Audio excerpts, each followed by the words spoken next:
வணக்கம் நண்பர்களே. யூடியூப்பில் ஒரு டெஸ்ட் கொஸ்டின் பார்த்தோம்னா அப்லோட் பண்ணியிருந்தேன். ரொம்ப மாதமே ஆயிடுச்சு. ஸோ அதனுடைய டிஸ்கஷன் இன்னும் எடுக்காமல் இருக்குது. நிறைய பேர் இதோடைய டிஸ்கஷன் கேட்டே இருந்தீங்க. ஸோ இன்றைக்கி அதை எடுத்துடலாம் அப்படின்னு சொல்லிட்டு தான் இந்த கொஸ்டின் பேப்பர் எடுத்து வச்சுருக்கேன்.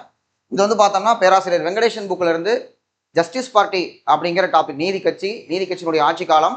ஸோ இப்போ நான் பிராமின் மூமெண்ட்டை பற்றின ஒரு முக்கியமான ஒரு கண்டென்ட். இதுக்கு ஒரு சின்ன இன்ட்ரோ அப்படியே ஒரு ஃப்ளோவாக சொல்லிவிட்டு அதுக்கப்புறம் கொஸ்டின் ஆன்சர் பார்த்துருவோம். ஏதாவது நான் அந்த ஃப்ளோவாக சொல்லும்போது விட்டு போயிருந்தேன், அந்த கொஸ்டினை சொல்லும்போது அதுக்கான ஆன்சர் எக்ஸ்ப்ளனேஷன் சொல்லிடலாம். மோஸ்ட் ஆஃப் த கொஸ்டின்ஸை பார்த்தோம்னா அந்த ஃப்ளோலையே கொண்டு வந்துடுவோம். திராவிட இயக்கத்தை பொறுத்த வரைக்கும் பார்த்தோம்னா திராவிடம் அப்படிங்கிறது ஒரு மொழி குடும்பத்துக்கு இருக்கக்கூடிய ஒரு பேராக முதல்ல வந்துச்சு.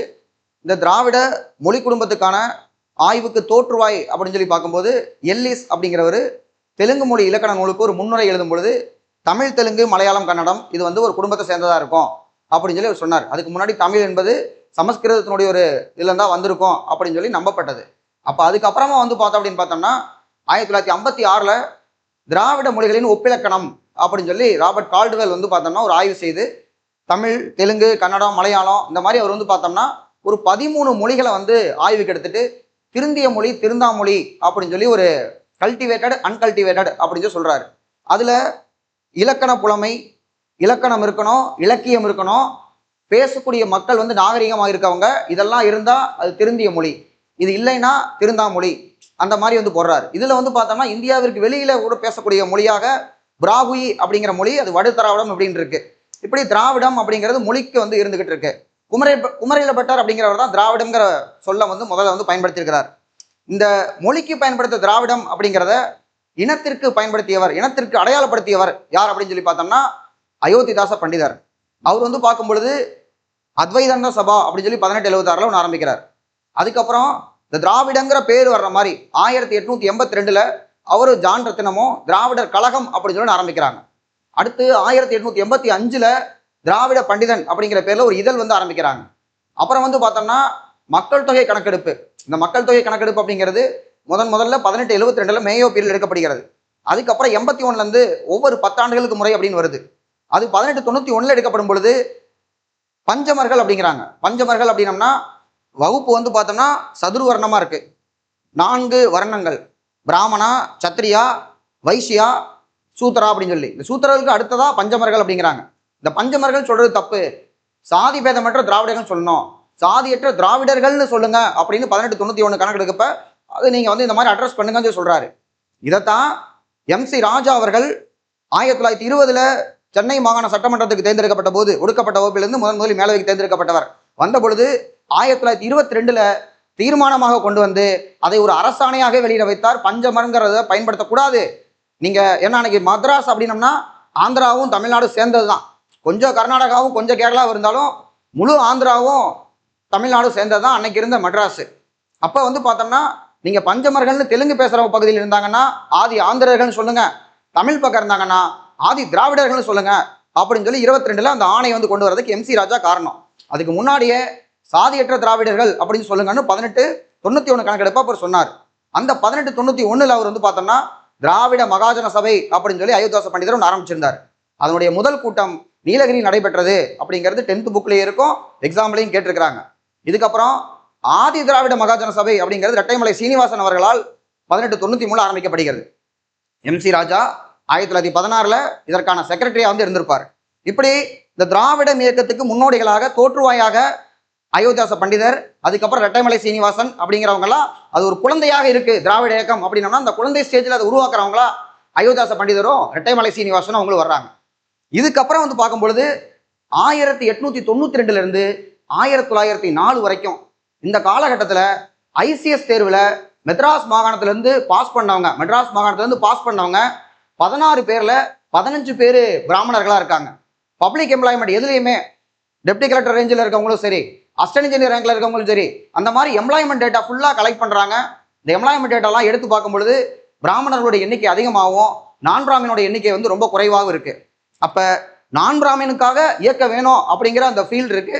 இதுல நான் பிராமணர்களுக்கு கல்வி அப்படிங்கிற ஒரு நோக்கத்துக்காக, கல்வி அறிவு புகட்டணுங்கிற நோக்கத்துக்காக 1909 1909 சென்னை பிராமணர் நலதோ சங்கம் அப்படிங்கிறது புருஷோத்தமன் நாயுடு அப்படிங்கிறவரும் பி சுப்பிரமணியம் அப்படிங்கிற 2 பேரும் 2 அட்வொகேட் 2 வக்கீல்கள் ஆரம்பிக்கிறாங்க.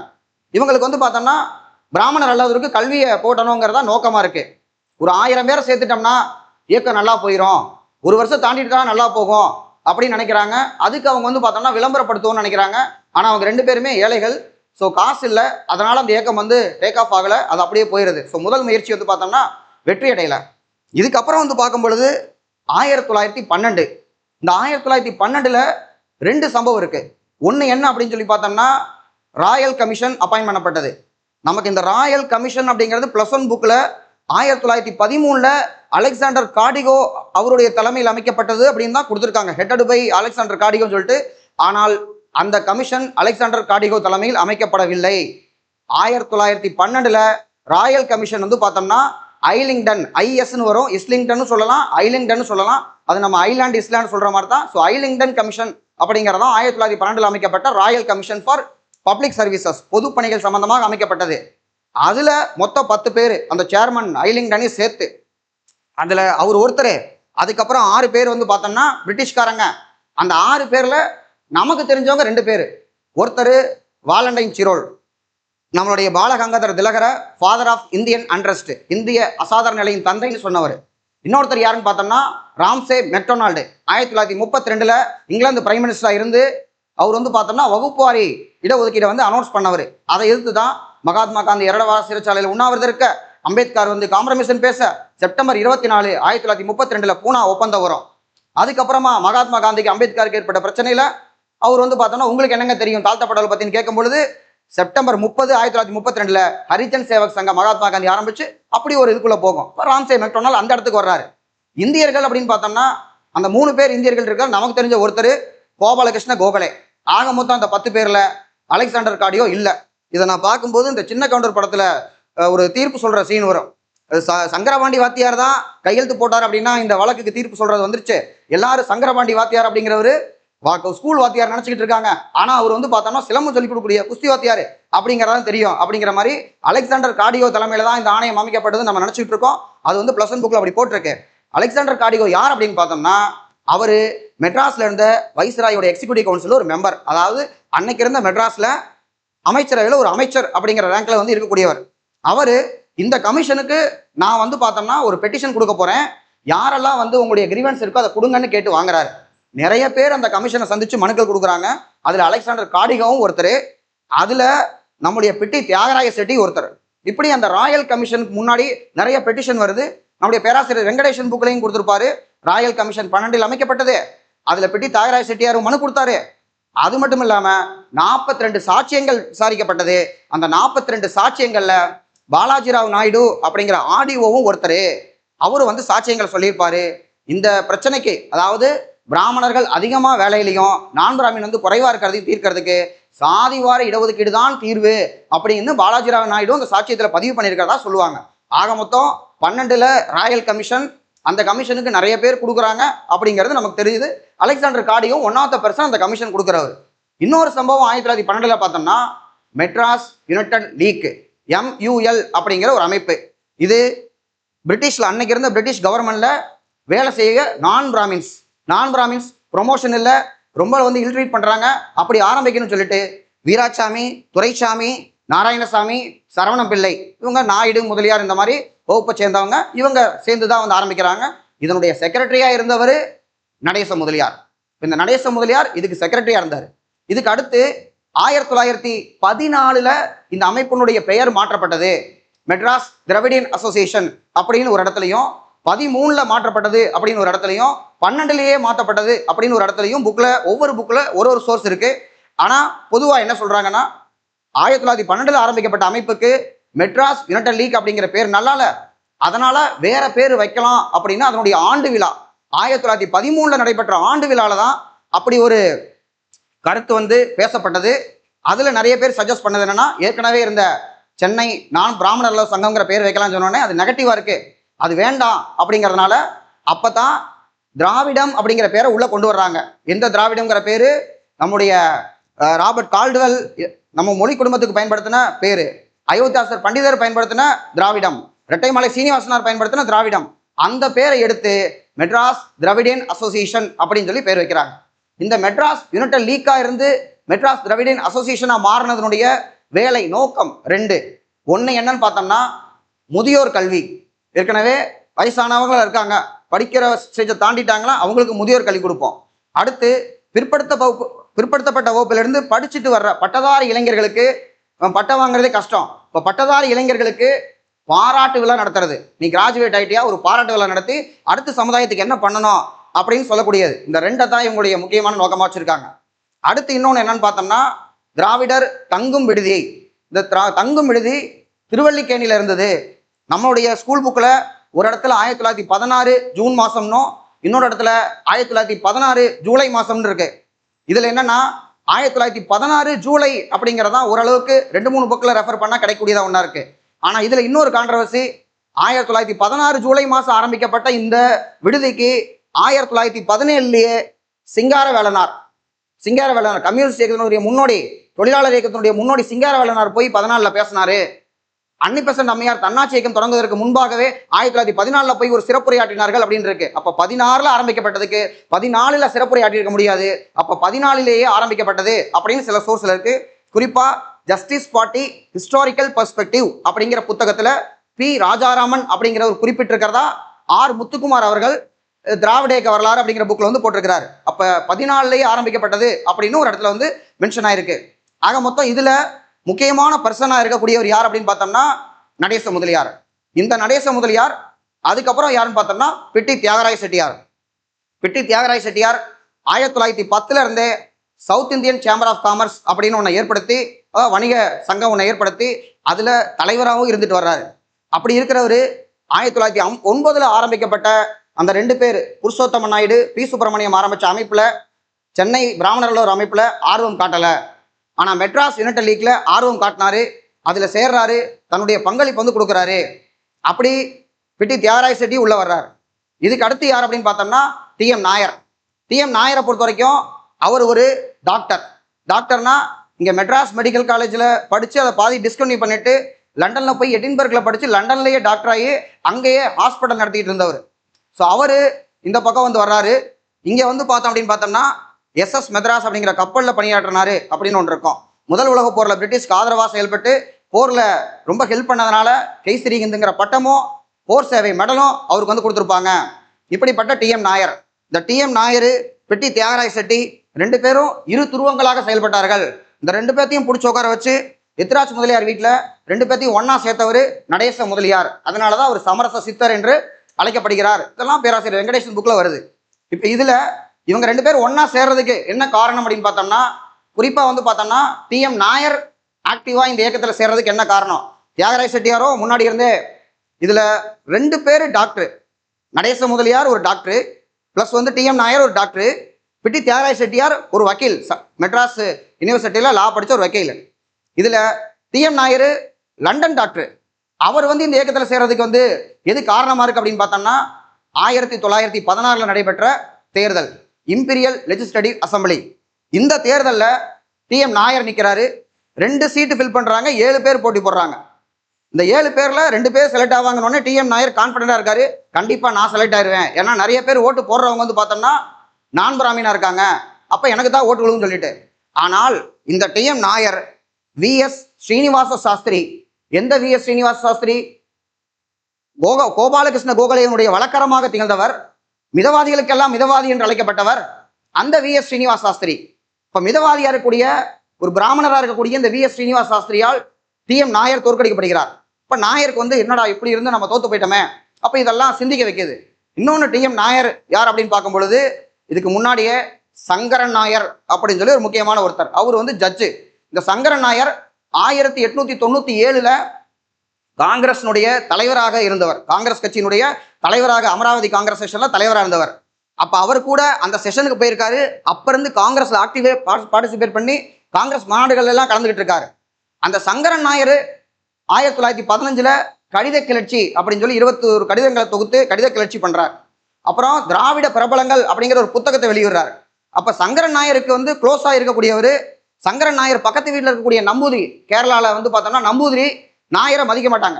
என்னதான் நாயரா இருந்தா கூட, அதுவும் ஹைகோர்ட் ஜட்ஜா இருந்தா கூட, நாயரா இருக்கிறது பெருசு இல்லை, ஹைகோர்ட் ஜட்ஜா இருக்கக்கூடிய சங்கரன் நாயரை பக்கத்து வீட்டில் இருக்கக்கூடிய சாதாரண ஒரு நம்பூரி எடா நாயர் அப்படின்னு சொல்லி போடா வாடான்னு பேசுறாரு. இதை பார்க்கும்போது எனக்கு கஷ்டமா இருக்கு.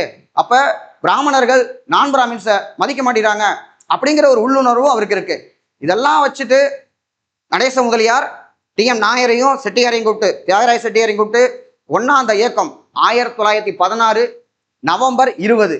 ஸோ நவம்பர் 20 விக்டோரியா பொது அரங்கில் வந்து பார்த்தோம்னா அந்த இயக்கம் வந்து தொடங்கப்படுகிறது. அதுக்கு SILF, south Indian liberal federation அப்படின்னு ஒரு இயக்கம், இன்னொன்று சவுத் இந்தியன் பீப்புள் அசோசியேஷன் அப்படின்னு ஒரு ஜாயிண்ட் ஸ்டாக் கம்பெனி. இந்த SIPA பீப்புள் அசோசியேஷன் வந்து பார்த்தோன்னா ஒரு கம்பெனியாக இருக்கிறதுனால அந்த கம்பெனி கண்ட்ரோலில் ஒரு 40,000 ரூபாய் இன்வெஸ்ட் பண்ணி 3 பேப்பர், அந்த 3 பேப்பரில் ஒரு பேப்பர் ஜஸ்டிஸ் அப்படின்னு இங்கிலீஷ் பேப்பர், ஆந்திர பிரகாசிகா அப்படிங்கிற ஒரு தெலுங்கு பேப்பர், அது வந்து பார்த்தசாரதிங்கிற எடிட் பண்ணுறாரு. அடுத்து திராவிடன் அப்படிங்கிற ஒரு தமிழ் பேப்பர்.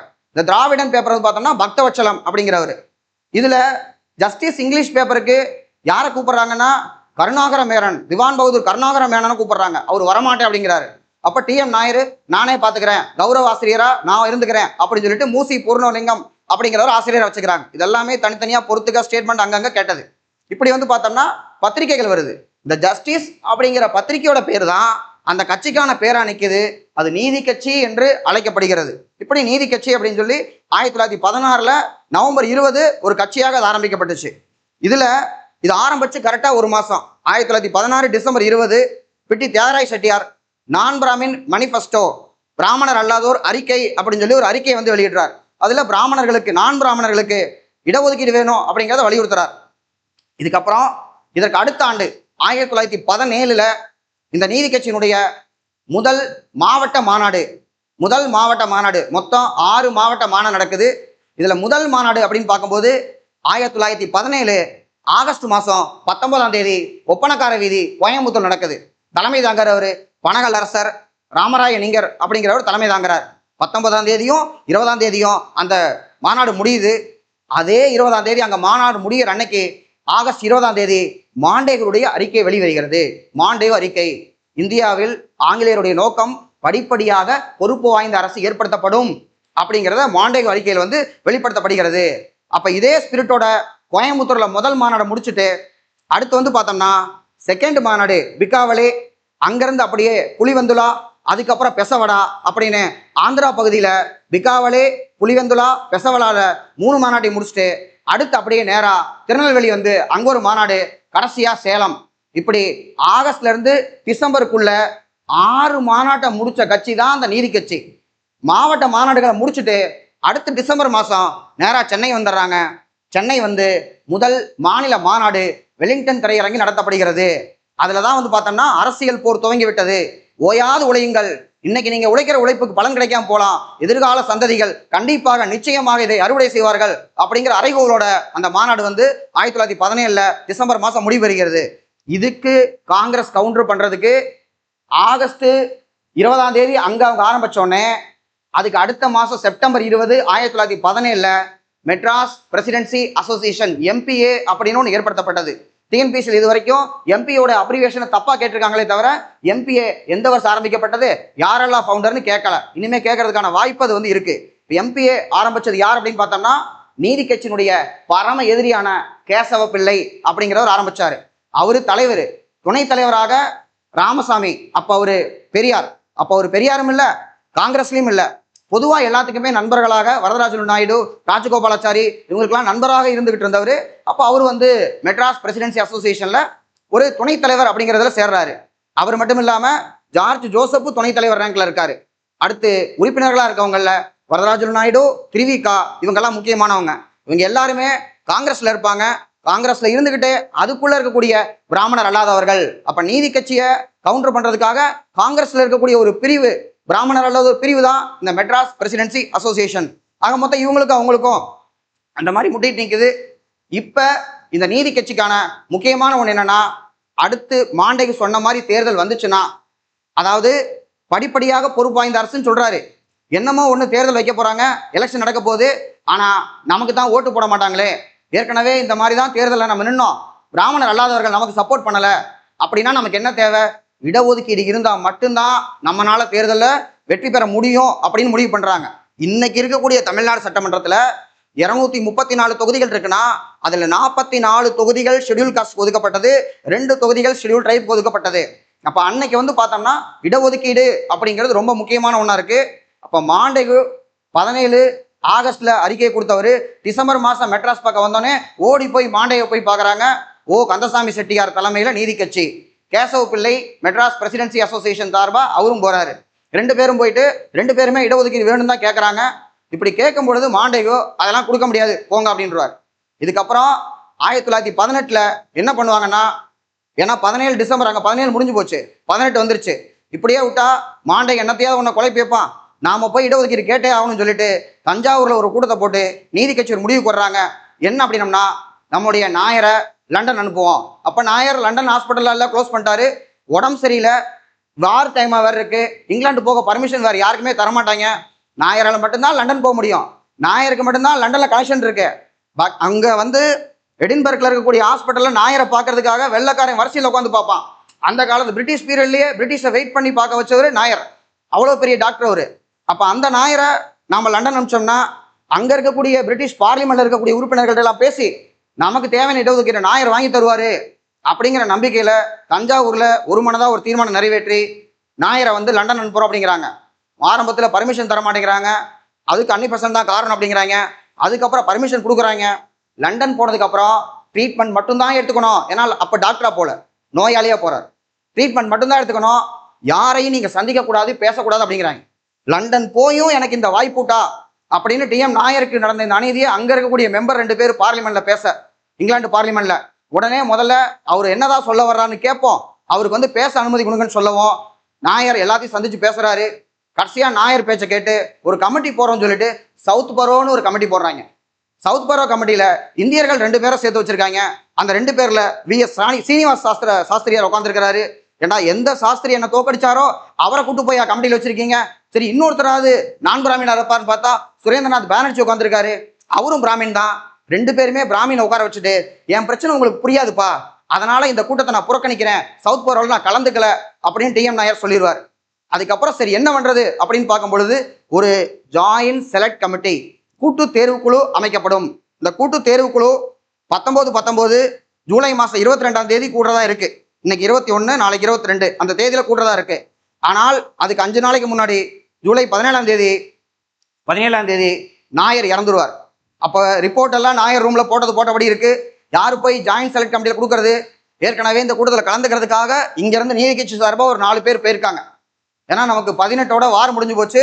ஸோ 19 சம்பவம், 19ல ஒரு 4 பேர் போயிருக்காங்க. கோகா அப்பாராவ் இருக்காரு, SK துளசிராம் இருக்காரு, ஆற்காடு ராமசாமி முதலியார் இருக்காரு. இப்படி இவங்க எல்லாருமே இருக்கிறாங்க. இதுல KV ரெட்டி நாயுடு, இந்த KV ரெட்டி நாயுடுலாம் முதல்ல அமைச்சரவை அமைக்கும் போதே அமைச்சர் ஆயிட்டாரு. கடைசியா வந்து பார்த்தோம்னா நீதி கட்சிக்கு அவர் தான் முதலமைச்சர் நடந்திருப்பார். நீதி கட்சி சார்பாக 37ல முதலமைச்சர் நடந்திருப்பாரு. அந்த KV ரெட்டி நாயுடு இருக்காரு.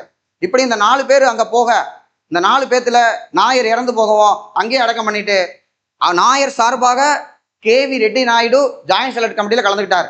அந்த கமிட்டி நியாயமான வாதங்கள் எல்லாத்தையும் பார்த்துட்டு நீங்க சொல்றதெல்லாம் வாஸ்தவம் தான், ஆனா இங்க இருந்து நாங்க சொல்றதை விட நீங்களே ஒரு முடிவுக்கு வாங்க, காங்கிரஸ் நீங்களே ஒத்துக்கிட்டீங்கன்னா எங்களுக்கு எந்த பிரச்சனை இல்லை அப்படின்னு சொல்ல, சரி ஒரு மத்தியஸ்தர் குழு அமைப்போம், ஒரு ஆர்பிட்ரேட்டரை போடுவோம் அப்படின்னோடனே மெஸ்டன் ஒருத்தர் ஏற்கனவே இந்தியாவில் வேலை பார்த்தவர். அப்ப அந்த மெஸ்டனை கூப்பிட்டு நீங்க தான் நடுவர் அப்படின்னு சொல்லி மெஸ்டனை வைக்கிறாங்க. மெஸ்டன் கடைசியா வந்து ஒரு தீர்ப்பு சொல்றாரு.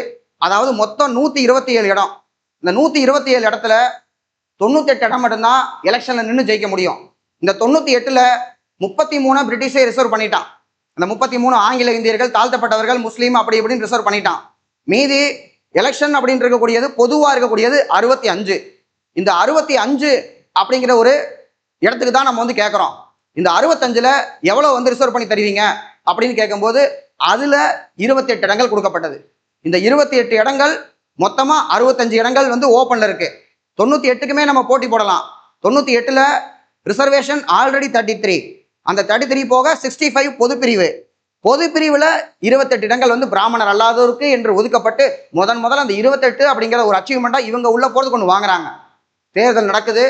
98 இடங்கள்ல இந்த 28 சேர்த்து 63 இடங்கள்ல வெற்றி பெறாங்க. 63 அப்படிங்கிறது 98க்கு பெரும்பான்மைக்கு மேலேயே இருக்கு. அப்ப நீதி கட்சி ஆட்சி அமைக்கிறது முடிவாயிருச்சு. இதுல என்ன ஒரு இதுனா, பாவம் நடேச முதலியார் தோத்து போயிட்டார். இப்போ நடேச முதலியாரால் சிஎம் ஆக முடியாது. 3 பேரில் யாராவது ஒருத்தர்னா நாயர் முன்னாடியே செத்துட்டார். நடேச முதலியாரால் சிஎம் ஆக முடியாது, ஏன்னா அவர் தோத்து போயிட்டாரு. மீதி இருக்கிறது பிட்டி தியாகராய செட்டி. அப்போ இருக்கக்கூடிய வெல்லிங்டன் கவர்னர் கூப்பிடுறாரு, பிட்டி தியாகராய செட்டியை நீங்கள் வந்து ஆட்சி அமைங்கன்னு. இல்லை, மக்கள் வரி பணத்தில் நான் சம்பளம் வாங்க விரும்பலை அப்படின்னு சொல்லிட்டு என்னுடைய மாணவரா, என் கூட அவரோட படித்தவர், அவர் கூட சக மாணவராக இருந்தவர் யார் அப்படின்னு பார்த்தோம்னா அவர் இவர் அட்வொகேட்டு கூட வந்து கடலூரில் வக்கீலாக இருந்த சுப்பராயன், சுப்பராயல் ரெட்டி இருக்கான். ஸோ சுப்பராயல் ரெட்டி கூப்பிட்டு நீங்கள் வந்து சிஎம் ஆக்குங்கன்னு சொல்லவும் சுப்பராயல் ரெட்டி அமைச்சர்களாக கேவி ரெட்டி நாயுடு, குரும வெங்கட்ரமண ரெட்டி நாயுடு, கூட வந்து பார்த்தோம்னா இன்னொருத்தர் ராமராய நிங்கர், பனகலரசர் அப்படிங்கிறவர். ஆக மொத்தம் ரெட்டி, நாயுடு, இந்த மாதிரி பொப்பிலி, இவங்க எல்லாருமே, அதாவது பனகல், இவங்க 3 பேருமே தெலுங்கர்கள். அப்போ முதல் அமைச்சரவை மேலே விழுந்த முதல் கரையே என்ன அப்படின்னு பார்த்தோம்னா தமிழ்நாட்டுக்கு தெலுங்கர்கள் முதலமைச்சராக இருக்காங்க அப்படிங்கிற ஒன்று. இதில் என்னாச்சுன்னா இவங்க அமைச்சராக பதவியேற்ற உடனே இவங்களுக்குள்ளேயே நடேச முதலியாரே இவங்களுக்கு எதிராக திரும்பிட்டார், தெலுங்கர்கள் அப்படின்னு சொல்லிட்டு. அதனால நடேச முதலியார், சிஆர் ரெட்டி, இன்னொருத்தர் வந்து பார்த்தோம்னா ராமலிங்கம், டிஏ ராமலிங்கம், இவங்க எல்லாம் சேர்ந்து ஆன்டி மினிஸ்டீரியல் அப்படின்னு ஒரு குரூப் ஆரம்பிக்கிறாங்க. முதல்ல இந்திய வரலாற்றில் 1923 நம்பிக்கையில்லா தீர்மானம் சிஆர் ரெட்டி அவர்களால் கொண்டு வரப்படுகிறது. அதையும் தாண்டி இந்த கவர்மெண்ட் வந்து கண்டினியூ ஆகுது. முதல்ல சுப்பராயல் ரெட்டி, அதுக்கப்புறம் பனகல்.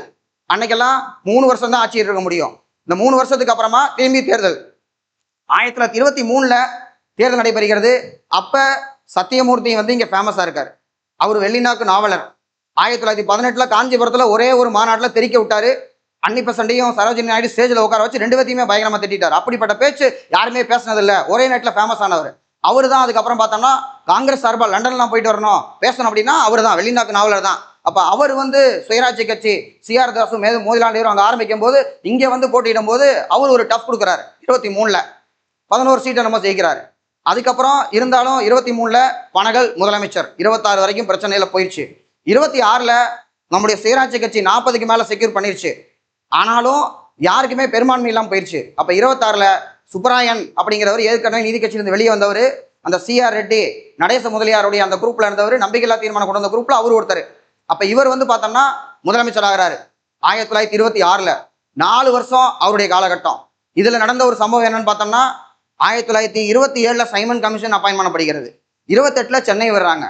சைமன் கமிஷன் சென்னை வரும் பொழுது இந்த சைமன் கமிஷன்ல எதிர்க்கணும் அப்படின்னு காங்கிரஸினுடைய நிலைப்பாடு எல்லாரும் எதிர்க்கிறாங்க. ஆனா நீதி கட்சி அதை எதிர்க்கல, ஆதரவு தெரிவிக்கிறது. குறிப்பா வந்து பார்த்தோம்னா அப்போதைய முதலமைச்சர் சுப்பராயன் அதுக்கு ஆதரவு தெரிவிக்கிறார். அதனால அவர்கிட்ட இருந்து அமைச்சர்கள் 2 பேர், அன்னைக்கெல்லாம் அமைச்சர்னா 2 பேர் தான் இருப்பாங்க. அப்ப 2 அமைச்சர்கள், ஒருத்தர் யாருன்னு பார்த்தோம்னா ரங்கநாத முதலியார், இன்னொருத்தர் ஆரோக்கியசாய் முதலியார். 2 முதலியாரும் ரிசைன் பண்றாங்க. இவர்களுக்கு பதிலாக 1928 2 அமைச்சர்கள் நியமிக்கப்படுகிறார்கள். அவர் தான் முத்தையா முதலியார். கூட ஒருத்தர் சேதுரத்தன ஐயர். சேதுரத்தன ஐயரும் முத்தையா முதலியாரும் அமைச்சர்களா இருக்காங்க. இதுல முத்தையா முதலியார் 1928 வந்ததுக்கு அப்புறம் முக்கியமான ஒரு சம்பவம் பண்றாரு. அது என்னன்னு பார்த்தோம்னா ரிசர்வேஷன், இடஒதுக்கீடு, கோட்டா முறையோ கொண்டு வர்றாரு. ஏற்கனவே 1921 22 ஜீவோ போட்டிருந்தாலும் ரிசர்வேஷன் பர்சன்டேஜ் எவ்வளவு அப்படிங்கிறத யாரும் சொல்லலை. முத்தையா முதலியார் தான் வந்து பிராமணர் அல்லாதவர்களுக்கு எவ்வளவு, பிராமணர்களுக்கு எவ்வளவு அப்படின்னு ஒரு பர்சன்டேஜை போட்டு மோர் தேன் பர்சன்டேஜ், ஆக்சுவலா அது பிராமணர் அல்லாதவர்களுக்கு 44% வரும். ஆனா பர்சன்டேஜை தாண்டி அது என்ன சிஸ்டம்னா 12 போஸ்ட் சிஸ்டம். இன்னைக்கு நம்ம 200 போஸ்ட்டுக்கு ரோஸ்டர் போடுவோம். இப்ப இருக்கக்கூடிய ஆர்டர் அதுதான். அன்னைக்கு வந்து 12 போஸ்ட், 12 பேர் எடுத்தோம்னா அதுல 5 பேர் பிராமணர் அல்லாதவர்கள், மீதி 5 போயிடுச்சு அப்படின்னு பார்த்தோம்னா 2 2 2 அப்படின்னு சொல்லி இந்த ஒருத்தர் வந்து யாருக்கு பார்த்தோம்னா ஆதி திராவிடர்கள் கொடுத்துட்றாங்க. ஆக மொத்தம் 5 + 1 6 ஆயிடுச்சு. மீதி 6 இருக்கு 12. இந்த 6ஐயுமே ஒவ்வொருத்தருக்கு 2 2 சொல்லி பிராமணர்கள், முஸ்லீம்கள், பிராமணர்கள், முஸ்லீம்கள் இந்த மாதிரி வந்து பார்த்தோம்னா 2 போஸ்ட் வந்து பிரித்து கொடுக்கப்படுகிறது. இப்படி இதில் பிரித்து கொடுத்துட்டு 12 சிஸ்டமாகவே இருந்துகிட்டு இருக்கிறது. எப்போ வந்து வருது அப்படின்னு பார்த்தோம்னா 1947 வரைக்கும் அப்படியே கண்டினியூ ஆகுது. 1947 வரைக்கும் இந்த 12 சிஸ்டம் கண்டினியூ ஆகுது. 47 யார் வர்றா அப்படின்னு பார்த்தோம்னா ஓமந்தூர் ராமசாமி ரெட்டியார் வர்றாரு. அவர் இந்த 12 அப்படியே 14 ஆக்குறாரு. 12 அப்படியே வச்சுக்கிட்டு எக்ஸ்ட்ரா ஒரு 2 யாருக்கு அப்படின்னு பார்த்தா பிற்படுத்தப்பட்டவர்கள் அப்படின்னு சொல்லி 2 வந்து எக்ஸ்ட்ரா கொடுக்குறாரு. ஏற்கனவே நான் பிராமினுக்கு 5 இருக்கு, பிற்படுத்தப்பட்டவர்கள் 2, ஆக மொத்தம் 7 போஸ்ட் இந்த மாதிரி வந்துடுது. இது வந்து அப்படியே இருக்கும் பொழுதுதான் நமக்கு சுதந்திரம் கிடைக்குது, கான்ஸ்டியூஷன் வருது. 1951 செண்பகம் துரைராஜன் கேஸினுடைய தீர்ப்பும் ஃபைனலாக வருது. 50லயே அவங்க கேஸ் போடுறாங்க, 51 வருது. பிற்படுத்தப்பட்டவருக்கு இங்கே இடஒதுக்கீடு கொடுத்ததுனால எனக்கு எம்பிபிஎஸ் கிடைக்கல, அது செல்லாது அப்படிங்கிறாங்க. அதுக்கப்புறம் வந்து பார்த்தோம்னா ஆமா செல்லாதுதான், கான்ஸ்டியூஷன் இல்லைன்னு உச்ச நீதிமன்றம் சொல்ல, அதற்காக ஃபர்ஸ்ட் அமெண்ட்மெண்ட் கொண்டு வந்து சோசியலி எஜுகேஷனலி பேக்வர்டுக்கு இடஒதுக்கீடு கொடுக்கலாம் அப்படின்னு சொல்லி 15 சப்கிளாஸ் 4ம் 16 சப்கிளாஸ் 4 கொண்டு வரப்படுகிறது. இதுக்கு அடுத்து என்ன பண்ணாங்கன்னா, இந்த தீர்ப்பை தொடர்ந்து அந்த 12 14 சிஸ்டம் அப்படிங்கிறதுக்கு மாற்றாக ரிசர்வேஷன் புதுசா ஒரு பேட்டர்ன் வருது. 41% ரிசர்வேஷன் 1951. அதாவது 25 backward class, 16 SC ST schedule caste schedule tribe அப்படின்னு சொல்லி 25 16 பிளஸ் மொத்தமா 41 ஒன்று வருது. இதுதான் ரொம்ப வருஷமா கண்டினியூ ஆகுது. கலைஞர் கருணாநிதி சிஎம் ஆக வரைக்கும்.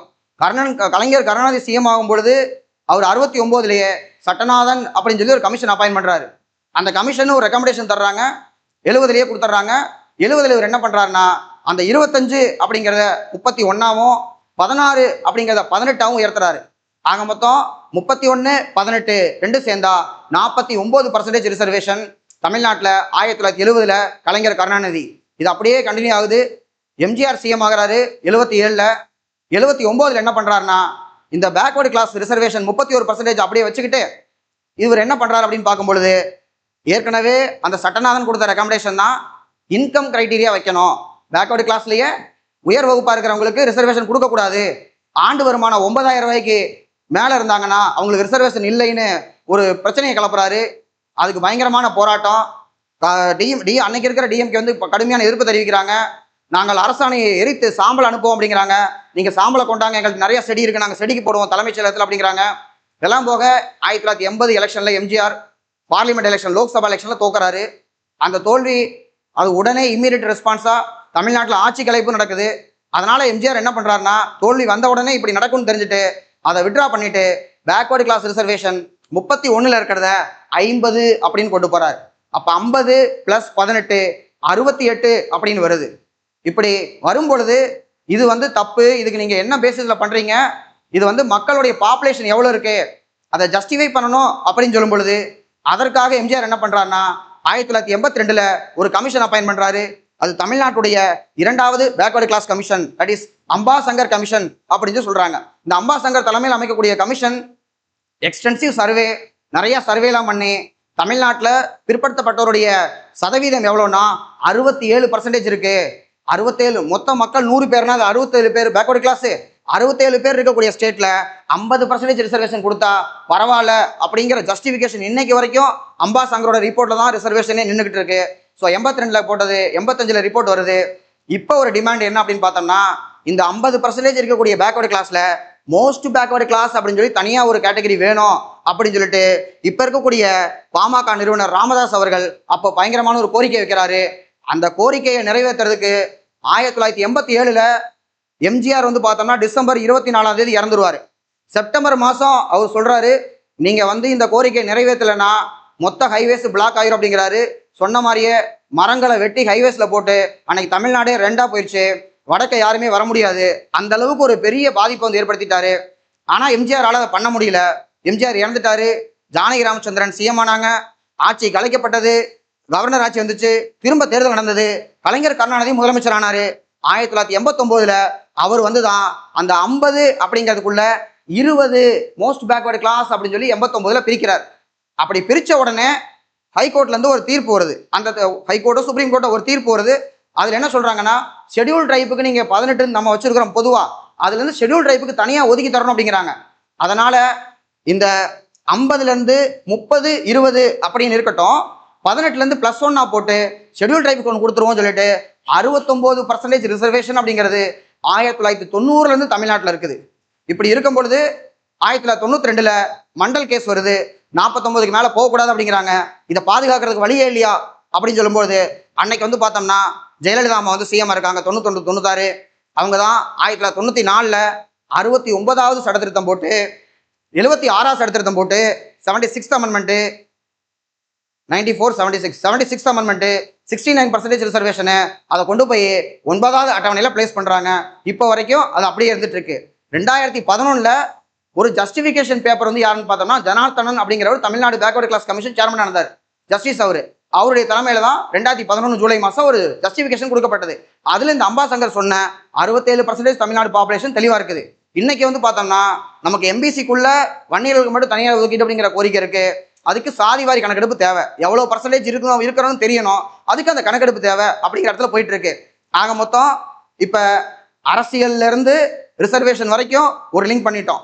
இந்த ஃப்ளோல நம்ம பார்த்தோம்னா சில விஷயங்கள் அண்ணாவும் பெரியாரும் எந்த இடத்துல கனெக்ட் ஆயிருப்பாங்க, எப்படி வந்திருப்பாங்க அப்படிங்கிறத நான் அதில் சொல்லலை, அது கொஸ்டின் பார்க்கும்போது சொல்றேன்.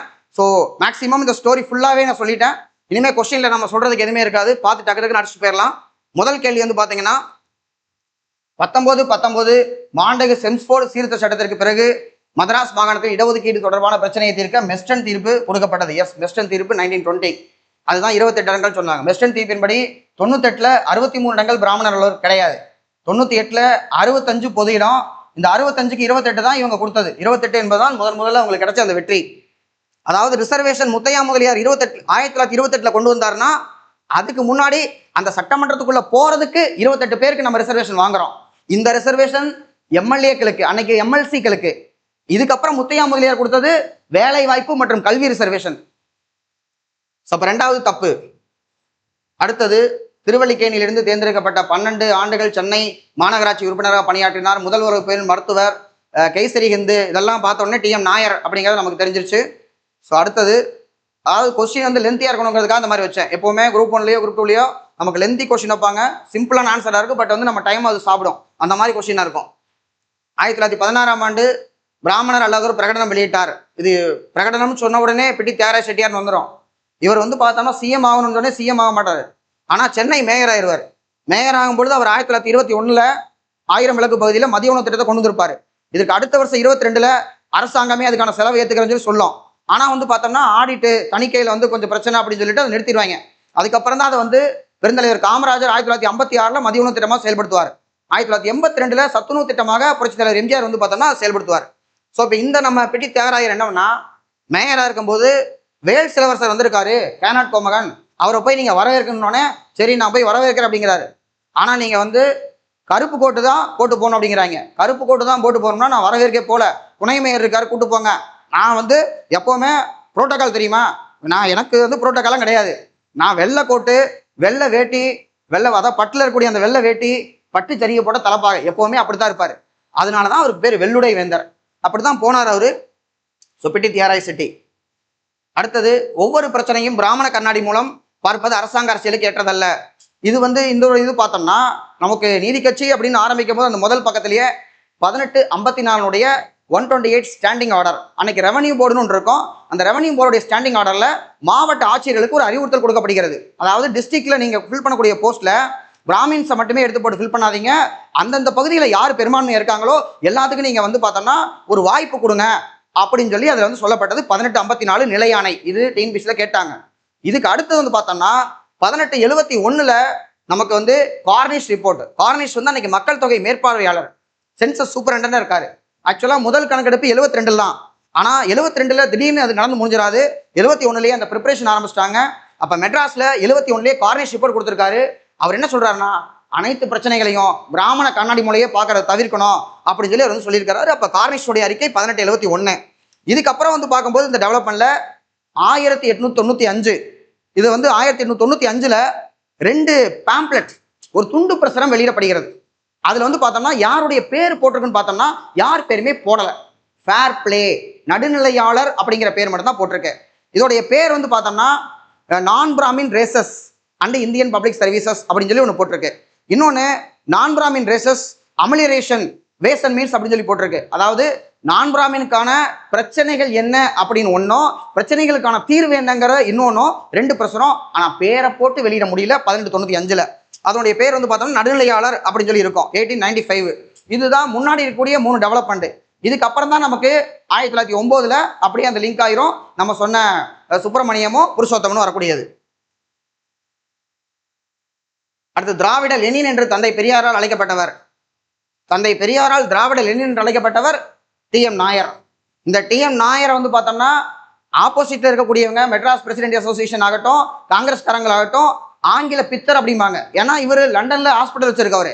ஆப்வியஸ்லி அப்ப லண்டன்காரன் மாதிரியே தொப்பி கோட் ஷூட் எல்லாமே போட்டுட்டு இங்கிலீஷ் அவருக்கு வந்து ஃப்ளூயண்டா, அங்க படிச்சு அங்க டாக்டர் இருக்காருன்னா அவருக்கு வெள்ளைக்காரை மாதிரி தானே பேச வரும், நம்மளை பார்த்து பெருமைப்படணும்ல.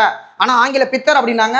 ஆனா திராவிட லெனின் என்று தந்தை பெரியார் வந்து டி.எம். நாயர் வந்து சொன்னார், தேசியவாதிகளுக்கெல்லாம் பிராமணர் அல்லாத தேசியவாதி, அவரு நேஷனலிஸ்ட் தாயா அப்படின்னு சொல்லும் பொழுது, நீங்கெல்லாம் காங்கிரஸ் சார்பா இங்க பணம் வாங்கிட்டு லண்டன்ல போய் செலவு பண்றீங்க, நாயரு அங்க ஹாஸ்பிட்டல் வச்சு வெள்ளக்காரன் பணத்தை வாங்கி கொண்டு வந்து இங்க செலவு பண்றாரு, அவர் தான் உண்மையான தேசியவாதி அப்படின்னு பெரியார் சொன்னாரு.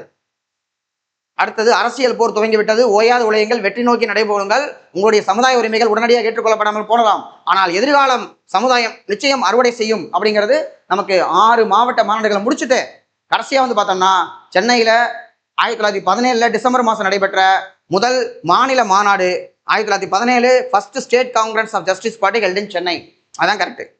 அடுத்து நீதி கட்சி உருவாக்கத்தில் முக்கிய பங்கு வகித்த இவர் நீதி கட்சி ஆட்சி அமைக்கு முன்பாகவே மறைந்து விட்டார். நாயர் லண்டன்லேயே செத்துருவாரு 1919 ஜூலை மாதம் 17ஆம் தேதி சொல்லியிருப்பேன் நான். அடுத்து பிராமணர் அல்லாதார் இனங்களும் இந்திய அரசு பணியும் நடுநிலையாளர் அப்படிங்கிற பேர்ல வந்திருக்கும் அப்படிங்கிறது இப்போ நம்ம டிஸ்கஸ் பண்ணோம். அடுத்தது மாண்டைவ செம்ஸ்போர்ட் செய்ததன் அடிப்படையில் அந்த ஜாயின்ட் செலக்ட் கமிட்டி கூட்டு தேர்வு குழு அதில் யாரெல்லாம் இருப்பாங்க அப்படின்னு பார்த்தோம்னா நமக்கு நாயர் தான் செத்து போயிடுவாரு, 4 பேர் தான் இருப்பாங்க. கோகா அப்பாராவு, ஆற்காடு ராமசாமி முதலியார். இந்த ஆற்காடு ராமசாமி முதலியார் வந்து பார்த்தோம்னா பெரியாரை தமிழ்நாட்டினுடைய ரூசோ என்று அழைத்தவர், பெரியாரை தமிழ்நாடு ரூசோன்னு அழைச்சாரு. அது மட்டும் இல்லை, ஆற்காடு ராமசாமி முதலியாருடைய ஒரு பிரச்சார டீம்ல தான் பேராசிரியர் வரதராஜன் ஒருத்தர் இருப்பார். அந்த பேராசிரியர் வரதராஜன் நம்முடைய அண்ணாதுரைக்கு ஆங்கில பேராசிரியர். அப்ப அந்த ஆங்கில பேராசிரியர் மூலமாகத்தான் ஆற்காடு ராமசாமி தூரத்துல தெரியும், அந்த அளவுக்கு தான் அந்த பழக்கம். அந்த வரதராஜன் மூலமா தான் அண்ணாதுரைக்கு அரசியல் அப்படிங்கிற ஒரு ஆரம்ப கட்டமே தொடக்க புள்ளியே வைக்கப்படுகிறது. ஆனா என்னன்னா 1968ஆம் ஆண்டு சென்னையில் 2வது உலக தமிழ் மாநாடு நடக்கும் பொழுது ஜனவரி 1, 1968ல அண்ணாவினுடைய சிலையை திறந்து வைத்தவர் ஆற்காடு ராமசாமி முதலியார். அப்ப சின்ன வயசுல அப்படி பார்த்த ராமசாமி முதலியார் கடைசியில அண்ணா பெரியால சிஎம் இருக்காரு, அதே ராமசாமி முதலியாரை கூப்பிட்டு அண்ணா தன்னுடைய சிலையை வந்து திறந்து வச்சாரு. அந்த சிலை திறக்கப்பட்ட அண்ணா சாலை, அந்த மவுண்ட் ரோடு அப்படிங்கிறதா அண்ணா சாலை என்று பிற்காலத்தில் வந்து அழைக்கப்பட்டது. அது மட்டும் இல்லை, இந்த ஆற்காடு ராமசாமி முதலியார் நீதி கட்சியினுடைய முதல் பொதுச் செயலாளராக இருந்திருக்கார், ஜெனரல் செக்ரட்டரி. அப்பவே அவ்வளோ பெரிய ஆளு. இவங்க 2 பேருமே, அதாவது ராமசாமி முதலியாரும் லட்சுமணசாமி முதலியாரும் 2 பேர் இரட்டையர்கள், ட்வின்ஸ். லட்சுமணசாமி முதலியார் தலைமையில தான் 1953ல இடைநிலை கல்விக்குழு அமைக்கப்பட்டது. அது மட்டும் இல்லாம 1969ல ராஜமன்னார் கமிஷன் போட்ட போது அதுல சந்திரா ரெட்டிங்கிற ஒரு மெம்பரும் கூட லட்சுமணசாமி முதலியார் இவருடைய பிரதரும் உள்ள இருப்பாரு. 2 பேருமே நாட்டுக்கு அந்த அளவுக்கு கான்ட்ரிபியூட் பண்ணியிருக்காங்க, ஆற்காடு பிரதர்ஸ் அப்படின்னு அழைக்கப்படுறவங்க. இவங்க எல்லாரும் வந்து பார்த்தோம்னா மெட்ராஸ் கிறிஸ்டியன் காலேஜினுடைய கான்டெம்பரரியா சத்தியமூர்த்தி இவர் எல்லாரும் ஒன்னா படிச்சவங்க. அடுத்து டி.ஏ. ராமலிங்கம் பார்த்தோம்னா ஆன்டி மினிஸ்ட்ரியல் குரூப் இதில் வரமாட்டாரு. எஸ்.கே. துளசிராம் வருவாரு, நடேச முதலியார் போக மாட்டாரு, கூர்ம வெங்கடரமண ரெட்டி அப்படிங்கிறவர் தான் நாயருக்காக அங்கே போய் கமிட்டியில் அப்பியர் ஆகிறவர். அப்போ இதில் எது வரும் அப்படின்னு சொல்லி பார்த்தோம்னா 7 இருக்கு, 5 இருக்கு, 3 இருக்கு, 2 இருக்கு, 2357. ஸோ 2357 அப்படிங்கிறது ஆன்சரு. அடுத்து அரசு பணிகளில் பிராமணர் அல்லாதவர்கள் இருந்த போதிலும் 1912ல் ஆரம்பிக்கப்பட்ட அமைப்புல யார் இல்லை? புருஷோத்தமன் நாயுடும் சுப்பிரமணியம் எதுல இருப்பாங்கன்னா 1909ல் இருப்பாங்க. அப்ப 12ல் அவர் வரமாட்டார். வீராசாமி நாயுடு, துரைசாமி முதலியார், நாராயணசாமி நாயுடு, சரவணன் பிள்ளை, இந்த 4 பேர் தான் வருவாங்க. புருஷோத்தம நாயுடு வரமாட்டார். ஸோ சிம்பிளா யார் இருக்க மாட்டாங்கன்னு ஒரு கொஸ்டின் வந்து ஃப்ரேம் பண்ணியிருக்கோம். அடுத்து இந்த நூலில் பிராமணர் அல்லாத மக்களின் கல்வி நிலை குறித்து விரிவாக விவாதிக்கப்பட்டுள்ளது. கடைசியா இதெல்லாம் தெரிஞ்சுட்டு கேட்கிற கேள்வி என்ன, டிமாண்ட் என்னன்னு பார்த்தோம்னா திராவிட பிரபலங்கள் என்ற இந்த நூலை எழுதியவர் யார் அப்படின்னு சொல்லி பார்த்தோம்னா சங்கரன் நாயர். K.M. பாலசுப்ரமணியம் எழுதினது தென்னிந்திய பிரபலங்கள் அப்படின்னு சொல்லிட்டு. இந்த தென்னிந்திய பிரபலங்கள்ல தான் நடேச முதலியாரை வந்து பார்த்தோம்னா மகாத்மா காந்தியுடன் ஒப்பிட்டு எழுதியிருப்பாரு. அவர் தான் அன்புக்கும் புறையிடமைக்கும் எடுத்துக்காட்டாக இலக்கணமாக திகழ்ந்தார் அப்படின்னு தான் சொல்லியிருப்பாங்க. அந்த நாயரையும் பிடி தியாகராய செட்டியும் ஒன்னா சேர்த்ததுனால சமரச சித்தர் என்றும் அழைக்கப்படுகிறார் நடேச முதலியார். So K.M. பாலசுப்ரமணியம் தென்னிந்திய பிரபலங்கள், சங்கரன் நாயர் திராவிட பிரபலங்கள், திராவிடின் ஒர்த்திஸ் அப்படிங்கிற புத்தகம். கடித கிளர்ச்சி சங்கரன் நாயர் தான் 1897 காங்கிரஸ் மாநாட்டுக்கு தலைவராக இருந்திருக்கிறார். இவர்கிட்ட இருந்து கூட போக வர இருந்தவர் தான் T.M. நாயர் டாக்டர்.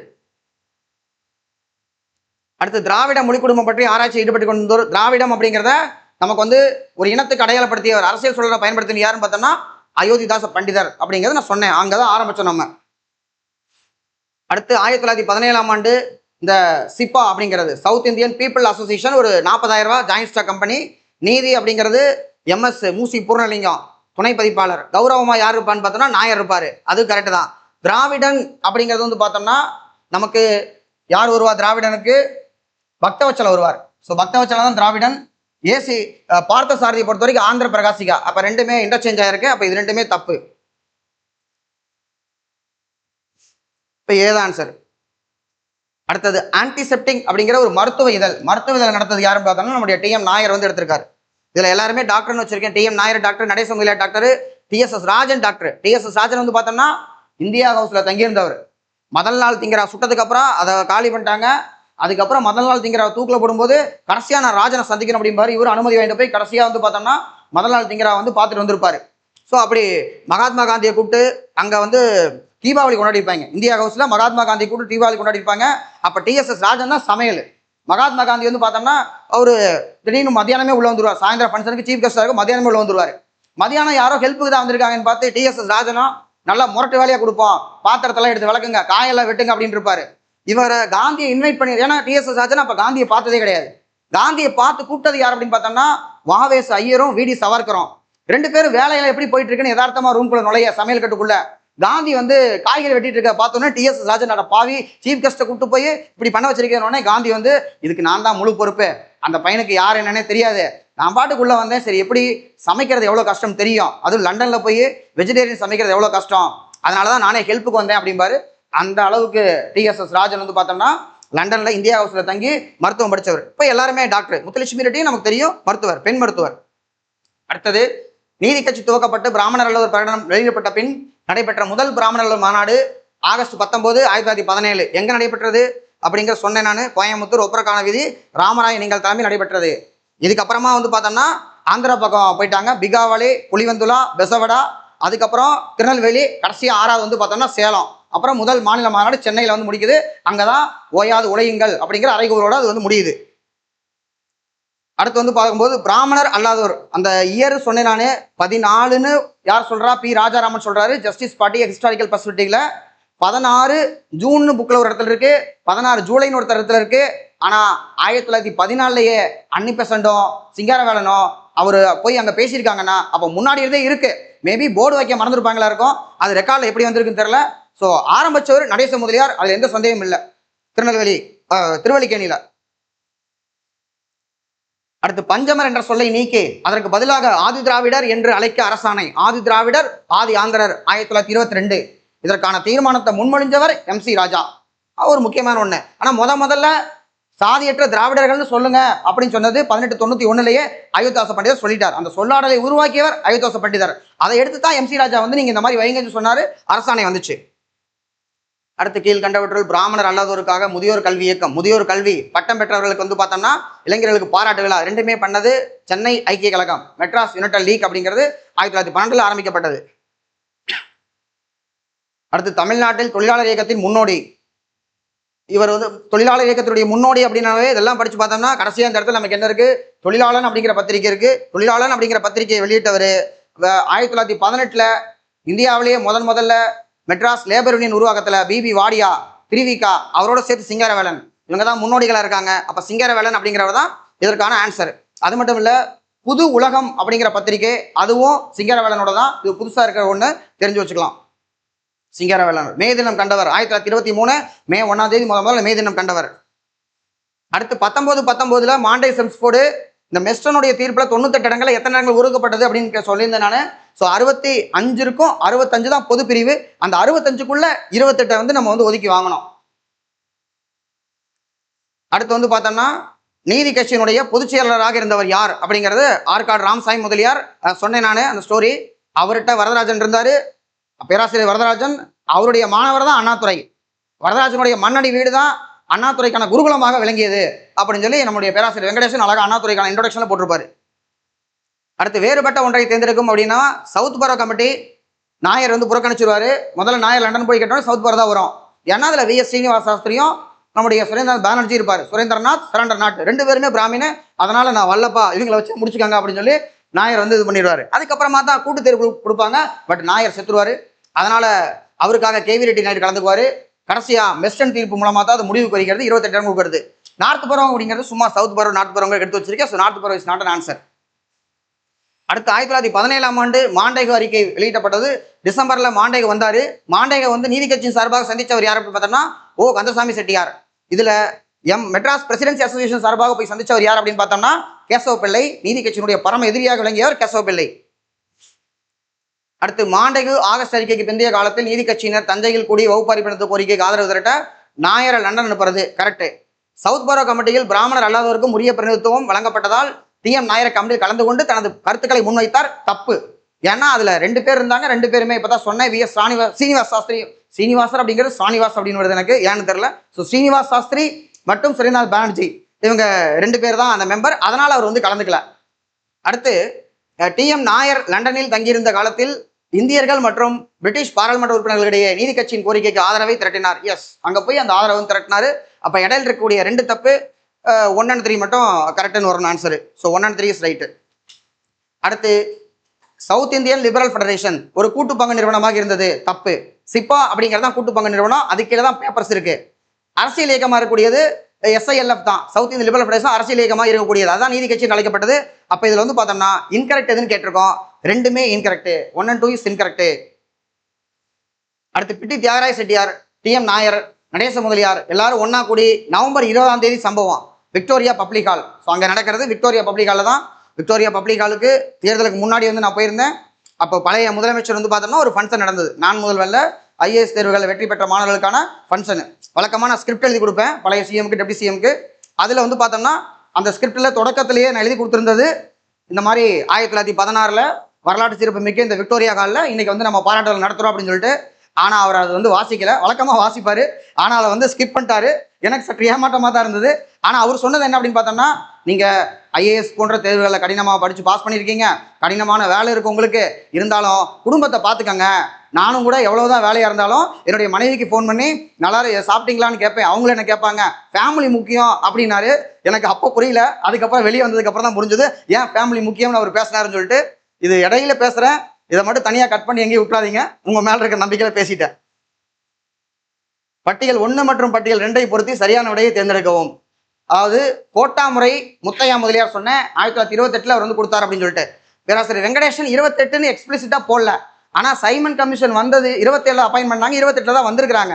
28 தான் சம்பவம் நடந்திருக்குது. ஸோ முத்தையா முதலியாரோட கோட்டா சிஸ்டம் கன்ஃபார்மா 1928 தான். அப்ப 12 போஸ்ட் அப்படின்னு அவர் வந்து எடுத்துக்கிறான்னு சொன்னேன். அந்த 12ல 5 போஸ்ட் வந்து பார்த்தோம்னா பிராமணர் அல்லாதவர்களுக்கு, 2 போஸ்ட் பிராமின்ஸ்க்கும் கொடுக்குறாங்க, முஸ்லீம்ஸ்க்கு 2 போஸ்ட், ஆங்கிலோ இந்தியர்களுக்கு 2 போஸ்ட். ஆக மொத்தம் 2 2 2ன்னு சொல்லி 6 போஸ்ட் வந்துருச்சு. ஒரு போஸ்ட் வந்து பார்த்தோம்னா ஆதி திராவிடர்களுக்கு வந்து பார்த்தோம்னா ஒரு போஸ்ட். இப்படிதான் வந்து அந்த 12 சிஸ்டம் வருது. அடுத்து ராயல் கமிஷன் அப்படிங்கிறது நம்ம சின்ன கவுண்டர் படத்தில் வர மாதிரி நம்ம நினைச்சுக்கிட்டு இருந்தது அலெக்சாண்டர் காடியோ தலைமை. ஆனால் அது கிடையாது. ராயல் கமிஷன் அமைக்கப்பட்டது 1912 ஐலிண்டன் தலைமையில். பட் இங்கே அலெக்சாண்டர் காடியோ வச்சிருக்கேன். ராயல் கமிஷன் முன்னாடியே அவர் ஆஜராகி அவருடைய மனு வந்து சமர்ப்பிச்சதுனால நமக்கு அலெக்சாண்டர் காடியோன்னு வச்சிருக்கேன். அடுத்து மத்தியஸ்தர் பேரன் வெஸ்டன் தான் ஆர்பிட்ரேட்டர். அடுத்து இஞ்சி குழு அப்படின்னு பார்த்தோம்னா முத்தையா செட்டியார். இந்த இஞ்சி குழு அப்படின்னு சொல்லி பார்க்கும்பொழுது 1930 அப்ப இருக்கக்கூடிய நீதி கட்சிக்கு யார் முதலமைச்சர் அப்படின்னு பார்க்கும்பொழுது முனுசாமி நாயுடு அப்படின்னு முதலமைச்சர் ஆறாரு. இந்த முனுசாமி நாயுடு அப்ப இருக்கக்கூடிய யாருன்னு பார்த்தோம்னா பொப்பிலின்னு ஒருத்தர் இருக்காரு, ராமகிருஷ்ண ரங்காராவ். அவரை வந்து அமைச்சராப்பாருன்னு அவர் எதிர்பார்ப்பாரு. அமைச்சர் பதவி கிடைக்காது. உடனே பொப்பிலி கடுப்பாய் போயிடும். அதனால என்ன பண்ணுவார்னா முத்தையா செட்டியார் தலைமையில ஒரு உள்ளுக்குள்ளேயே நீதி கட்சிக்குள்ளேயே ஒரு இஞ்சி குழு அப்படின்னு ஒரு குழுவை ஆரம்பிச்சு அவரை கவுக்கிறதுக்கு வேலை வைப்பாங்க. கடைசியில வந்து பார்த்தோம்னா அவர் வரியை அதிகப்படுத்த, அதுக்கப்புறமா வந்து பார்த்தோம்னா அவருக்கு பதவி விலகிடுவாரு. அதுக்கப்புறம் பொப்பிலி வந்து பார்த்தோம்னா முதலமைச்சர் ஆயிடுவார். ஸோ அந்த இஞ்சி குழுவுடைய ஆள் தான் முத்தையா செட்டியார். முத்தையா முதலியார் அப்படின்னா கோட்டா சிஸ்டம், முத்தையா செட்டியார் அப்படின்னம்னா இஞ்சி குழு, ஜிஞ்சர் குரூப் அப்படின்னு இருக்கும்.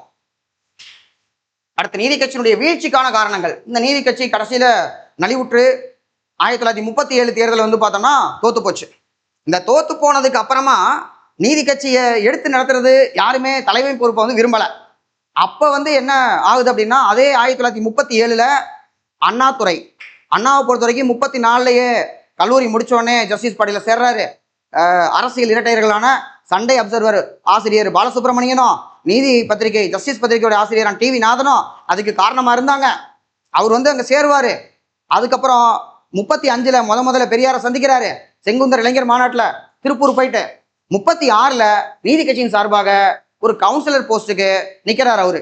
ஆனா அவரால் வந்து பார்த்தோம்னா அதை ஜெயிக்க முடியாது, அது தோத்து போயிறாரு. ஒரு கவுன்சிலர் எலெக்ஷன்ல தோத்து போன அண்ணாதுரை 37 என்ன பண்ணலாம்னு யோசிக்கும் போது நேரா பெரியாரை போய் பார்க்கறாரு. பெரியார் தன்னுடைய சுயமரியாதை இயக்கத்துல துறையூர் மாநாட்டுக்கு அண்ணாதுரையை தலைமையேற்க வைக்கிறார். அது மட்டும் இல்லாம அவர்கிட்ட குடியரசு இருக்கு, அதுக்கப்புறம் விடுதலை பத்திரிகை இருக்கு. இப்படி அவருடைய பத்திரிகைகள்ல எழுதுறதுக்கு அண்ணாதுரை வந்து பார்த்தோம்னா 60 ரூபா சம்பளம். அண்ணா வந்து பார்த்தோம்னா எம்ஏ முடிச்சவரு எக்கனாமிக்ஸ்ல, சென்னையில வேலை பார்த்தா 250 ரூபா சம்பளம். அங்க 60 ரூபா சம்பளத்துக்கு ஈரோட்ல போய் வேலை செய்கிறார். ஏன்னா அது குருகுலம், அங்க கத்துக்கணும், அங்க சம்பளம் முக்கியம் இல்லை. அப்ப அந்த 60 ரூபாய்க்கு அங்க வந்து அண்ணா வந்து வேலை பார்க்க ஒத்துக்கிறாரு. இந்த டைம்ல தான் ராஜகோபாலாச்சாரி தமிழ்நாட்டுக்கு முதலமைச்சரா பதவி ஏற்கிறார். பதவி ஏற்றவர் என்ன சொல்றாரு, இந்திகளை கட்டாயமா ஸ்கூல்ல கற்றுக் கொடுக்கணும் அப்படிங்கிறாரு. 1938 ஏப்ரல் மாதம் அதற்கான அரசாணை வெளியாகுது. 125 பள்ளிகளில் இந்தி வந்து கற்றுக் கொடுக்கணும் அப்படின்னு சொல்லிட்டு. அப்போ அந்த அண்ணா கூட இருக்காரு. பெரியார் வந்து பார்த்தோம்னா இந்திய எதிர்ப்பு போராட்டத்தை பயங்கரமாக வந்து நடத்துறாங்க. ரெண்டு பேருமே, அண்ணாவும் சரி பெரியாரும் சரி. அண்ணாவை கைது பண்ணுறாங்க, சிறையில் அடைக்கிறாங்க. பெரியாருக்கு வந்து பார்த்தோம்னா நவம்பர், ஏன்னா செப்டம்பர்லேயே அண்ணாவை கைது பண்ணிடுறாங்க. நவம்பர் மாதம் 13ஆம் தேதி 1938 சென்னையில் நடக்கக்கூடிய பெண்கள் மாநாடு, நீலாம்பிகை தலைமை. அங்கே வந்து பார்த்தோம்னா தர்மாம்பாள் அவங்க தான் பெரியாருக்கு பெரியார் என்ற பட்டம் கொடுக்குறாரு. அந்த விழாவில் பெரியார் கலந்துக்கிறார். நவம்பர் 13 பெரியாரும் சொற்பொழிவாற்றுறாரு. இதுக்கப்புறம் டிசம்பர் மாதம் 5ஆம் தேதி 6ஆம் தேதி தான் பெரியார் கைது செய்யப்படுகிறார். டிசம்பர் 5 பெரியார் மேலே வழக்கு போட்டு 1938 டிசம்பர் மாதம் பெரியார் வாஸ் அரஸ்டடு. பெரியாரை அரெஸ்ட் பண்ணி ஜெயிலில் வைக்கிறாங்க. அண்ணாதுரையும் பெரியாரும் ஒரே செல்லுலேயே வந்து இருக்கிறாங்க. ரெண்டு பேருமே சிறையில் இருக்காங்க. அந்த டைம்ல தான் நீதி கட்சியினுடைய தலைமை பொறுப்பு யாருக்கு வருதுன்னு கேட்டா பெரியாருக்கு வருது.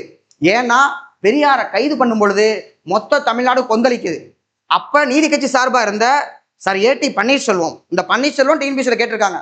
பன்னீர்செல்வம் என்ன யோசிக்கிறாருன்னா, நமக்கெல்லாம் இல்லாத ஒரு பெருமை பெரியாருக்கு இருக்கு. ஏன்னா இந்திய எதிர்ப்புல நீதி கட்சி சார்பா அவர் வந்து இந்திய எதிர்க்கிறாரு, பெரியார் எதிர்க்கிறாரு. பெரியாருக்கு மக்கள் ஆதரவு பயங்கரமா இருக்கு. அப்ப அண்ணாவும் சொல்றாரு, நான் நீதி கட்சியில் இருந்திருக்கேன், நீங்களும் தலைவரே அந்த பொறுப்பை நீங்க எடுத்துக்கங்க தலைவரே, நம்ம பார்த்துக்கலாம் அப்படின்ட்டு. ஏன்னா அவங்க ரெண்டு பேத்துக்கு ஒரு அப்பா பையன் வயசு. பெரியார் 1879, அண்ணா 1909, 30 வருஷம் டிஃபரன்ஸ். அப்ப ரெண்டு பேரும் இருக்கும்போது ஏத்துக்கலாம் அப்படின்னு சொல்லும்பொழுது, சிறைச்சாலையில் இருக்கும் பொழுதே நீதி கட்சியினுடைய தலைமை பொறுப்பை பெரியாருக்கு வழங்கப்படுகிறது. இங்க தலைவராக தேர்ந்தெடுக்கிறாங்க. பெரியார் இல்ல, தீவுத்திடல்ல ஒரு ஸ்டேஜை போட்டு 50,000 பேர் ஒன்னா கூடுறாங்க. அந்த இடத்துல பெரியாருக்காக நீதி கட்சியினுடைய தலைமை உரையை வாசித்தவர் ஏடி பன்னீர்செல்வம். அது மட்டும் இல்ல, ஸ்டேஜில் இவர் வாசிக்கிறாரு. ஸ்டேஜ் ஓரமா ஒரு செட்டிங் போட்டிருக்கிறாங்க. அதாவது ஒரு ஜெயில் லாக்கப்பு, அந்த ஜெயிலுக்குள்ள பெரியார் மாதிரி ஒரு சிலை, பெரியார் சிறையில் இருக்கான்னு தெரிஞ்சுக்கிறதுக்காக மக்கள் அப்படியே 50,000 பேர் பயங்கரமான ஒரு ஆர்ப்பரிக்கிறாங்க. ஏடி பன்னீர்செல்வம் தன்னுடைய கழுத்தில் இருந்த மாலையை கலட்டி பெரியாருடைய சிலையின் அந்த இடத்துல இருக்கக்கூடிய அந்த பெரியார் பொம்மை, அந்த பொம்மையோட காலில் வைக்கிறார். அப்ப நமக்கு தோளில் இருக்கக்கூடிய மாலையை தாளுக்கு இட்ட மேலோன் அப்படின்னு சொல்லி பாரதிதாசன் அவங்கள்ட்ட அப்ப கவிஞர். இப்போ பாரதிதாசன் வந்து பார்த்தோம்னா கவிதையெல்லாம் எழுதுறாரு. இந்த அளவுக்கு வந்து பார்த்தோம்னா 1938 டிசம்பர் மாதம் 29ஆம் தேதி பெரியாருக்கு அந்த தலைமை பொறுப்பு வருகிறது. டிசம்பர் 2 தலைமை பொறுப்பு வந்துருச்சு. அதுக்கப்புறம் பெரியார் வந்து 39 ரிலீஸ் பண்றாங்க. 39 தான் பெரியார் வந்து பார்த்தோம்னா திராவிட நாடு, திராவிடருக்கு தனித்திராவிட நாடு கோரிக்கை வந்து வைக்கிறார். அதுக்கப்புறம் அவர் வந்து பார்த்தோம்னா 40 அம்பேத்கரையும் ஜின்னாவையும் சந்திக்கிறார். 3 பேர் ஒன்னா சந்திச்சு வந்து பேசுறாங்க 1940. இதெல்லாமே நடக்குது. 41 அண்ணாவும் பெரியாரும் ஹரித்வார் பயணம். ரெண்டு பேருக்கு இடையில சின்ன மனஸ்தாபம் ஏற்பட்டு 1942 அண்ணா தனியா பிரிஞ்சு வந்து திராவிட நாடு அப்படிங்கிற இதழ ஆரம்பிக்கிறார். 1944 இந்த நீதி கட்சி அப்படிங்கிறது திராவிடர் கழகம் என்ற பெயருக்கு மாற்றப்படுகிறது 44. அதுல இருந்தா அண்ணாதுரை 49 தனியா டிஎம்கே ஆரம்பிக்கிறாரு. அதுக்கப்புறம் ரெஸ்ட் இஸ் ஹிஸ்டரி அப்படிங்கிற மாதிரி 1967 வந்து பார்த்தோம்னா அண்ணா முதலமைச்சர் ஆகிறாரு. பெரியார் அது இருந்து பார்த்து ஆசீர்வாதத்தை எல்லாம் கொடுக்குறாரு. ரெண்டு பேரும் 9 வருஷம் கழிச்சு 18 வருஷம் கழிச்சு வந்து பார்த்தோம்னா சந்திச்சுக்கிறாங்க. நீங்கள் என்னை கூச்சமடை செய்து விட்டீர்கள் அப்படின்னு சொல்லி பெரியார் சொல்ல, இப்ப இருக்கக்கூடிய தற்போதைய முதலமைச்சரும் தேர்தல் வெற்றிக்கு பின்பு எல்லாத்தையும் போய் சந்திச்சோன்னே அண்ணாவை போல் நீங்கள் செயல்படுகிறீர்கள் அப்படின்னு வைகோ அவர்கள் வந்து பார்த்தோம்னா அவர் வந்து சொன்னாரு. இதெல்லாம் இப்ப வரலாறோட பொருத்தி பார்க்கணும் நம்ம. ஸோ இப்ப நீதி கட்சி வீழ்ந்ததுக்கான காரணங்கள் பார்த்தோம்னா, அது பெரியார் ஏன் ஆரம்பத்தில் சேரல, அண்ணா வந்ததுக்கு அப்புறம் சேர்ந்தாருன்னு பார்த்தோம்னா, உத்தியோக வேட்டை கட்சி மேல்தட்டு மக்களை மட்டுமே பார்க்குது, எல்லாத்தையும் பார்க்கல அப்படிங்கிறதுலாம் இருக்கு. ஸோ நீதி கட்சிக்குள் உட்குழுக்களுடைய கடுமையான மோதல் ஏற்கனவே anti ministerial group CR Reddy தலைமையில, சிஆர் ரெட்டி நடேச முதலியார் இருக்கும்போது, அதுக்கப்புறம் ஒரு இஞ்சி குழு, இந்த மாதிரி சின்ன சின்ன குரூப் இருக்குது. அடுத்து தாழ்த்தப்பட்டோர் நலன்களை புறக்கணித்து உயர் வகுப்பாரின் நலன்களுக்கு முன்னுரிமை அளித்தது ஒண்ணு. அரசாங்கத்தின் பல நிலைகளில் உறவினர்களுக்கும் வேண்டியவர்களுக்கும் பதவிகள் வழங்கப்பட்டன. இதுக்கு பேரு நெப்போட்டிசம். இந்த நெப்போட்டிசம் காலத்தினாலதான் சிஆர் ரெட்டி வந்து பார்த்தோம்னா நம்பிக்கையில்லா தீர்மானமே கொண்டு வர்றாரு 1923. அதிகாரத்தை தவறாக பயன்படுத்தியது. தேசப்பற்றுடைய காங்கிரஸ் கட்சி மக்களிடையே அதிக செல்வாக்கை பெற்றது. காங்கிரஸ் ஒரு பக்கம் மக்களிடையே செல்வாக்கை பெற்றுச்சு. இது எல்லாமே கரெக்ட். அடுத்தது பெட்டி தியாகராய செட்டி தொடர்பாக கீழ்கண்ட கூற்றுகளை கவனியுங்கள். 1910 21 வரை தென்னிந்திய வணிகக் கழகத்தை தோற்றுவித்த தலைவராக இருந்தார். கரெக்ட். 1916 நவம்பர் 20 வரலாற்று சிறுமிக்கு பிராமணர் அல்லாதொரு பிரகடனத்தை வெளியிட்டார். நான் பிராமின் மேனிஃபெஸ்டோ அவர் வெளியிட்டது பார்த்தோம்னா டிசம்பர் மாதம் வெளியிட்டாரு. அப்போ அது வரக்கூடாது, ஆக்சுவலாக அது வரும்னு கொடுத்துருக்கு. 1909 துவக்கப்பட்ட சென்னை பிராமணர் அலுவலக சங்கத்தில் ஆர்வத்துடன் சேர்ந்து பணியாற்றினார். இல்லை, அதில் அவர் ஆர்வத்தோட சேரல. சென்னை அப்போ 1916 கரெக்டு தான், டேட் மட்டும் இதாக இருக்கிறது. 1909 அவர் சேரல. சென்னை மாநகராட்சியின் மேயராக இருந்த பொழுது முதல் முறையாக மதிய உணவு திட்டத்தை 21 ஏற்படுத்தினார், அறிமுகப்படுத்தினார். 22 கிடையாது. அப்போ 3ம் 4ம் பிளாட்டன்லி ராங்கு. ஆக்சுவலாக பார்த்தோம்னா ஃபர்ஸ்ட் ஒன்று தான் ஷியூரா கரெக்ட். ரெண்டாவது ஒன்று பார்த்தோம்னா டிசம்பர் 20 வரும். அப்போ தேதி மட்டும் தான் அதில் தப்பாக இருக்குது. 1 ஒன்லையும் வரணும், பட் இதில் 1 and 2 தான் கொடுத்துருக்கு. அடுத்தது டி.எம். நாயர் பிராமண ஆதிக்கத்திற்கு எதிராக பிராமணர் அல்லாத சமூகங்களின் நலன்களை பிரதிநிதித்துவப்படுத்தும் வகையில் தென்னிந்திய நல உரிமை சங்க உருவாக்கத்தில் முக்கிய பங்கு வகித்தார். 1916 இம்பீரியல் சட்டமன்ற தேர்தலில் அவர் V.S. ஸ்ரீனிவாச சாஸ்திரி அவரிடம் தோல்வியடைந்தது. அரசியலில் பிராமண ஆதிக்கம் இருந்ததை வெளிப்படுத்தியது. ரெண்டுமே சரியான விளக்கம். அடுத்து அரசாங்க கீழ்நிலை பதவிகளுக்கான நியமனங்கள் ஒரு சில செல்வாக்கு மிக்க குடும்பங்களின் ஏகபோக உரிமையாக இருக்கக்கூடாது. ரெவன்யூ போர்டு ஸ்டாண்டிங் ஆர்டர் 1854 மாவட்ட ஆட்சியர்களுக்கு அப்போ கொடுத்த உத்தரவு. அதான் நம்மளுடைய பேராசிரியர் வெங்கடேசன் புக்கிலேயே நீதி கட்சிங்கிற சாப்டர்ல முதல் பேராவை இதாக இருக்கும். 1854 ஸ்டாண்டிங் ஆர்டர் தான் இருக்கும். ஆல்ரெடி எக்ஸாம்ல கேட்டாங்க. அடுத்து மாண்டேக செம்ஸ்போர்ட் சீர்திருத்த சட்டத்தின்படி சென்னை மாகாணம் இந்த தேர்தலில் நடைபெற்றதில் எத்தனை இடங்கள் செக்யூர் பண்ணாங்க அப்படின்னு பார்த்தோம்னா முதல்ல 1920 63 இடம், அதுக்கப்புறம் 23 நீதி கட்சி 44, 26 21 இடம் வாங்கி தோத்து போறாங்க. அப்பதான் பி சுப்பராயனுடைய அமைச்சரவை நடைபெறுகிறது. இப்ப சுயராட்சி கட்சி பார்த்தோம்னா முதல்ல 23 எலெக்ஷன் தான் கலந்துக்கிறாங்க. அதுல 11 சீட்டு, அதுக்கப்புறம் 26 41 சீட்டு. ஆனா 41 பெரும்பான்மை கிடையாது, பத்தாது. அதனாலதான் 26 யாருக்கு ஆதரவு அளிக்கிறாங்கன்னா சுயராட்சி கட்சி ஆதரவு அளித்ததும் சுப்பராயனுக்கு தான். ஆக மொத்தம் பி சுப்பராயன் பார்த்தோம்னா தமிழ்நாட்டுடைய முதலமைச்சராக 4 ஆண்டுகள். டிஎன்பிஎஸ்சியில் அடிக்கடி கேட்டது என்ன அப்படின்னு பார்த்தோம்னா இந்த 20 இருந்து 37 வரைக்கும் 17 வருஷம் நீதி கட்சி எத்தனை ஆண்டுகள் ஆட்சியில் இருந்தது? 14 வருஷம் மைனஸ் பண்ணிருங்க, 17 - 4 13 ஆண்டுகள் ஆட்சியில் இருந்தது. Many times asked. அடுத்து 1920 நடைபெற்ற சென்னை சட்டமன்ற தேர்தலில் யாரை கவர்னர் ஆட்சி அமைக்க கூப்பிட்டார் அப்படின்னு பார்த்தோம்னா நமக்கு பிடி தியாகராய செட்டி. அவர் முடியாதுன்னு சொல்லி சொல்லிட்டாரு. அவர் எனக்கு பதிலாக சுப்பராய ரெட்டியை முதலமைச்சராக சொன்னார் அப்படிங்கிறது எக்ஸ்பிளைன் பண்ணேன் நான். அடுத்து மெட்ராஸ்ல நம்மளுடைய முத்தையாமுல கோட்டா சிஸ்டம் எவ்வளவு பர்சன்டேஜ்? 44%. பட் 44% தாண்டி 12 இடங்களுக்கு 5 இடங்கள் அப்படிங்கிறதா அதுல முக்கியமான ஒண்ணு. அதுக்கப்புறம் ஓமந்தூர் ராமசாமி ரெட்டியார் இருக்கும் பொழுது அந்த 12 என்பது 14ஆக ஆக்கப்பட்டது. அந்த 5 அப்படியே இருந்தது. எக்ஸ்ட்ரா 2 பார்த்தோம்னா பிற்படுத்தப்பட்டவர்கள் வந்துச்சு. அப்பதான் செண்பகம் துரைராஜன் வழக்கு பார்த்தோம்னா சுதந்திரத்துக்கு அப்புறம் போடப்படுகிறது. 51 அதுக்கான தீர்ப்பு வருது. அப்போ ரிசர்வேஷன் என்ன பண்றாங்கன்னா நமக்கு ஃபர்ஸ்ட் அமெண்ட்மெண்ட்டுக்கு அப்புறம் 25ஆகவும் பிசிக்கு எஸ்சிக்கு எஸ்டிக்கு பார்த்தோம்னா 16ஆகவும் வருது. மொத்தம் 41%. அந்த ஸ்டோரியெல்லாம் சொல்லியிருக்கேன் இந்த வீடியோலயே. அடுத்து 1920 நடைபெற்ற மாகாண சட்டமன்ற தேர்தலில் நீதி கட்சி வெற்றி பெற்றதற்கான காரணங்கள் 1920 ஒத்துழையாமை இயக்கம் காங்கிரஸ் கலந்துக்கல. ரொம்ப முக்கியமான 1920 காங்கிரஸ் ஃபீச்சர்ல இல்ல. ஆனா இன்டைரக்டா காங்கிரஸ்ல இருக்கவங்க நிறைய பேர் பார்த்தோம்னா எலெக்ஷன் கேன்வாஸ் பண்ணவும் மாற்று இதுல நிற்கவும் பண்ணாங்க. ஆங்கிலேயர் நீதி கட்சிக்கு ஆதரவு அளித்தனர். ஆங்கிலேயர் யாருக்கு ஆதரவு அளிக்கல. அப்ப 2வது பாயிண்ட் வராது. பிராமணர் அல்லாதோருக்கு இடஒதுக்கீடு வழங்கப்படும் என நீதி கட்சி வாக்குறுதி அளித்தது. இடஒதுக்கீடு கொடுக்குறேன்னு சொன்னா முக்கியமா அவங்க வெற்றிக்கான காரணமே. அடுத்து நீதி கட்சி தீவிரமான தேர்தல் பிரச்சாரத்தை மேற்கொண்டது. எஸ், அவங்க தேர்தல் பிரச்சாரம் ரொம்ப தீவிரமா மேற்கொண்டாங்க. அப்ப எக்ஸப்ட் 2 1 3 4 அப்படிங்கிறது வரணும். So 1 3 4 is answer. அடுத்து 1930 37 வரைக்கும் முதலமைச்சர்கள். 30 இஞ்சி குழு வரும்போது சொன்னேன் நான், முனுசாமி பார்த்தோம்னா முதலமைச்சராக இருக்காரு. அப்ப அதுல முனுசாமி நாயுடு தூக்கிட்டு அடுத்து வரவர் யாருன்னு பார்த்தோம்னா பொப்பிலி அடுத்து வர்றாரு. ஸோ பொப்பிலிக்கு அப்புறமா பார்த்தோம்னா ஒரு சின்ன கேப்பு. அந்த கேப்ல தான் பிடி ராஜன் இருப்பாரு. இப்போ இந்த கடைசியா நமக்கு பழனிவேல் தியாகராஜன் ஐடி மினிஸ்டராகவும் முன்னாடி ஃபினான்ஸ் மினிஸ்டராகவும் இருந்தார். அவருடைய தாத்தா அவர் பிடி ராஜன். ஸோ அதுக்கப்புறம் பார்த்தோம்னா கடைசியா 37 ஆட்சி முடியும் பொழுது கேவி ரெட்டி நாயுடு இருக்காரு. இந்த கேவி ரெட்டி நாயுடு 1920 அமைச்சராக இருந்தவர். முதல்ல சுப்பராய ரெட்டி தலைமையில முதலமைச்சர் அவர் இருக்கும்போது 2 அமைச்சர்கள். அதுல ஒருத்தர் கேவி ரெட்டி நாயுடு. ரெட்டின்னு சொல்ல நாயுடு சொல்லலாம். இவர் பேர் வித்தியாசமான ஒண்ணு. கூர்ம வெங்கட ரெட்டி நாயுடு அப்படின்னு இருக்கு. அப்ப ரெட்டிங்கிறது இவரோட பேரோ, நாயுடு அப்படிங்கிறது பட்ட பேரா இருக்கும். ஆக்சுவலா இந்த திராவிட இயக்கத்தினுடைய முக்கியமான ஒண்ணு என்னன்னா சாதி பேரை தமிழ்நாட்டில் யாரும் போட்டுக்கிறது இல்லை. சாதி இருக்கு, அது ஒரு கொஸ்டின் வச்சிருக்கேன் நான். ஆனா பேர்ல போட்டு வெளிப்படையா அது பண்றது இல்லை. 1923 பனகல் தலைமையிலான அந்த நம்பிக்கையில்லா தீர்மானம் யார் அப்படின்னு பார்த்தோம்னா CR Reddy, anti ministerial group.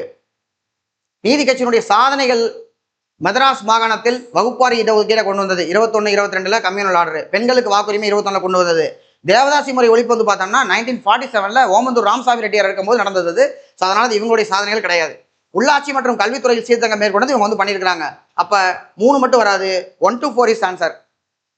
அடுத்து நீதி கட்சியின் சாதனைகள் தொடர்பாக மெட்ராஸ் மாநில தொழில் உதவி சட்டம் 22 கரெக்ட். இந்து சமய அறநிலை சட்டம் 26 கரெக்ட். 25 மசோதா 26 வந்து வந்திருக்கும் கரெக்ட். மெட்ராஸ் நகர திட்டமிடல் சட்டம் வந்து பார்த்தோம்னா 1920. டவுன் பிளானிங் வந்து பார்த்தோம்னா 1920. 22 என்பது தவறு. பணியாளர் தேர்வு வாரியம் 1924 ஸ்டாஃப் செலெக்ஷன் போர்டுன்னு ஆரம்பிச்சாங்க. அதுதான் 1929ஆம் ஆண்டு ஸ்டாஃப் செலெக்ஷன் கமிஷனாக வந்து மாற்றப்பட்டது. இன்னைக்கு இருக்கிற டிஎன்பிஎஸ்சியினுடைய தாத்தா, அதாவது இதுதான் ஆரிஜின் அப்படின்னு சொல்லி வச்சுக்கலாம். நம்ம இதுதான் தொடக்கம். ஸோ 3 மட்டும் இதுக்கு வராது. 1968ஆம் ஆண்டு சென்னையில் நடைபெற்ற 2ஆம் உலக தமிழ் மாநாட்டின் போது அறிஞர் அண்ணாவுடைய சிலையை திறந்து வச்சவர் யார் அப்படின்னா ஆற்காடு ராமசாமி முதலியார் அப்படின்னு சொன்னேன். அவர் தான் தமிழ்நாட்டின் ரூசோ என்று பெரியார சொன்னவரும் ராமசாமி முதலியார் தான். ஸோ அவருக்கு நீதி கட்சியினுடைய முதல் பொதுச் செயலாளரும் அவர் வந்து இருந்திருப்பாரு. அண்ணாதுரையின் அறிவையும் ஆற்றலையும் செல்வாக்கையும் இருந்து அவரது ஆங்கில பேராசிரியர் அவரை பொது வாழ்க்கைக்கு அறிமுகப்படுத்தினார்.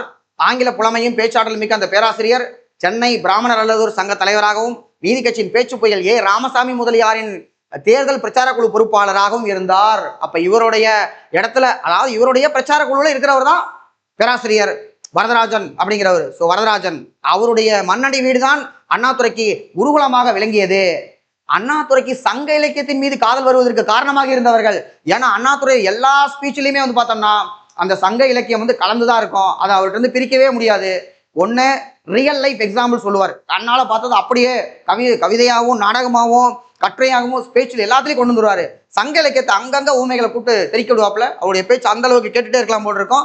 அதுக்கு 2 பேர் முக்கியமான காரணம்னா மோசூர் கந்தசாமியும் மணி திருநாவுக்கரசும் தமிழாசிரியர்கள் சங்க இலக்கியத்தின் மீது அண்ணாதுரைக்கு காதல் வர காரணமாக இருந்தவர்கள். வரதராஜன் ஆங்கில பேராசிரியர். அண்ணாதுரை ஆங்கிலம் தமிழ் இரண்டிலேயுமே புலமை வாய்ந்தவர். 2லேயுமே அவருடைய உரை வந்து அந்த அளவுக்கு இருக்கும். ராஜ்யசபால அவர் பேசுற பேச்சு எல்லாமே மிரண்டு போய் கேட்கிற மாதிரி பேசியிருக்காரு.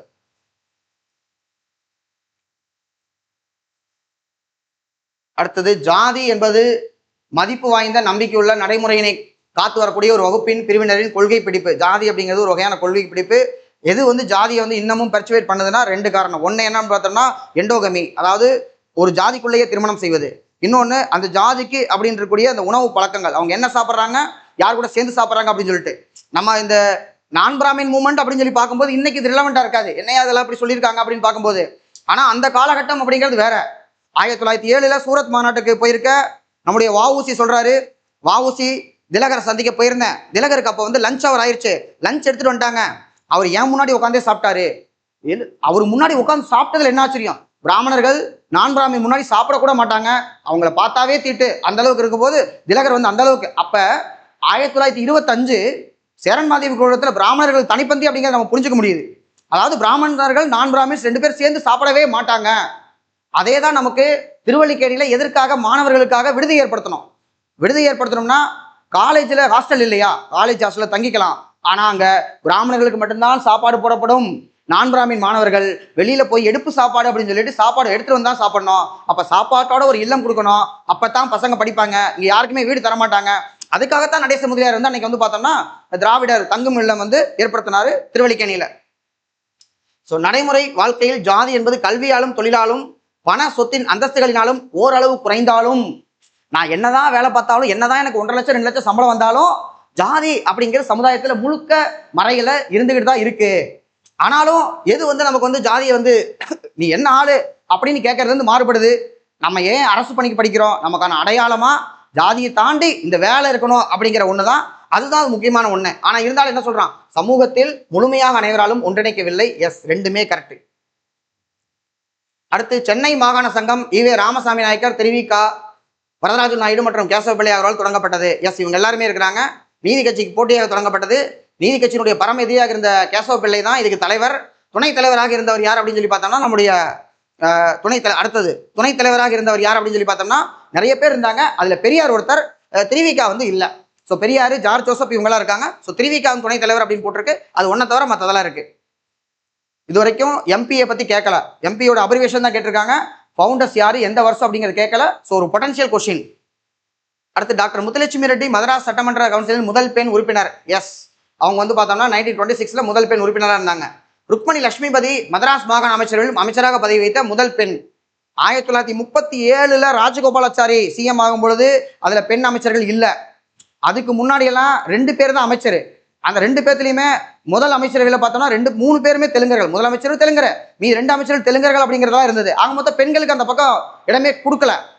முதல்ல அமைச்சரவையில் ஒரு பெண் அமைச்சராக இடம்பெற்றவர் 1946 டி பிரகாசம் முதலமைச்சராக இருக்கும் பொழுது அதுல ருக்மணி லட்சுமி பதவிக்கு பார்த்தோம்னா அமைச்சர் பதவி வந்து கொடுக்கப்படுகிறது.